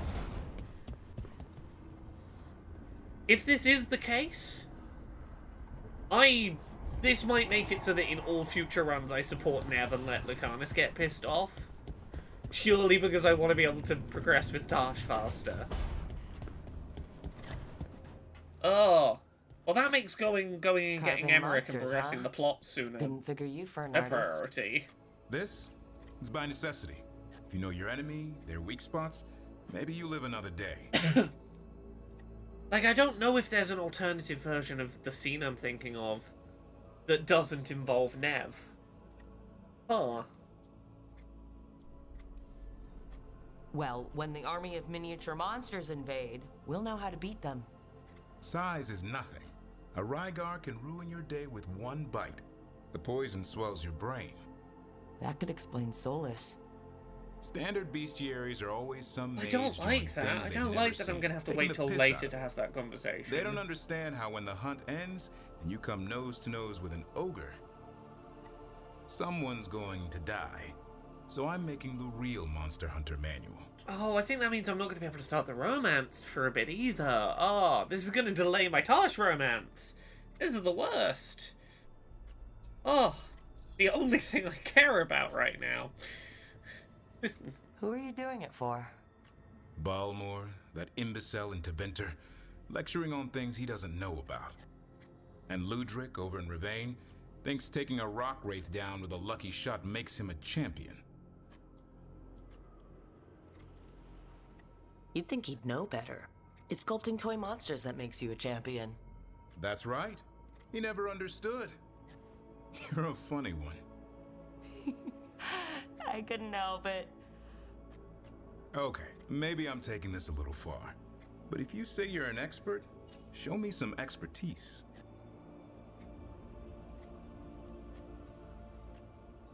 I like a hunt with some challenge to it. What's your quarry? I'm thinking a Grey Warden. Maybe an elf. Maybe both. I can't decide. That too much to handle? It's best if you keep them guessing. Well, you'll need special bait to lure that sort out. Gavin is fun to flirt with. Noted. I'm very curious for future So where's the Gloom Howler playthroughs in down all the this? line. He seems Can't fun carve to it till flirt I know out. what it is.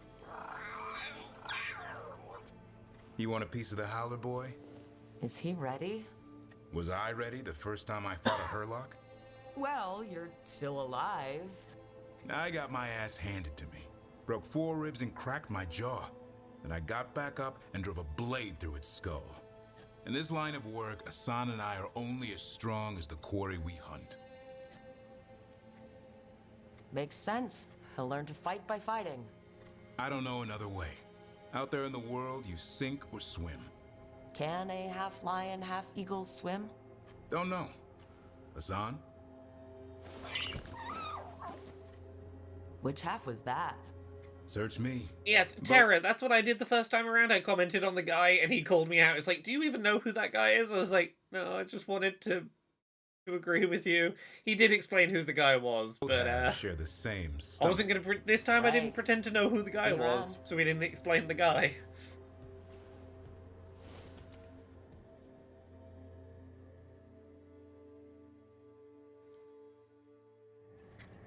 I was curious how different that would be, and now I know. Ralph says, I'm flirting with Nev, but Emmerich and Manfred are my favourite characters. They're close second for me. I saw them as my favourite platonic, I love them party members, until right at the end of Emmerich's personal quest, and the decision I made there. And suddenly I kind of wanted to romance Emmerich purely for a... I suddenly had a vision of a happy family that could be, and that was quite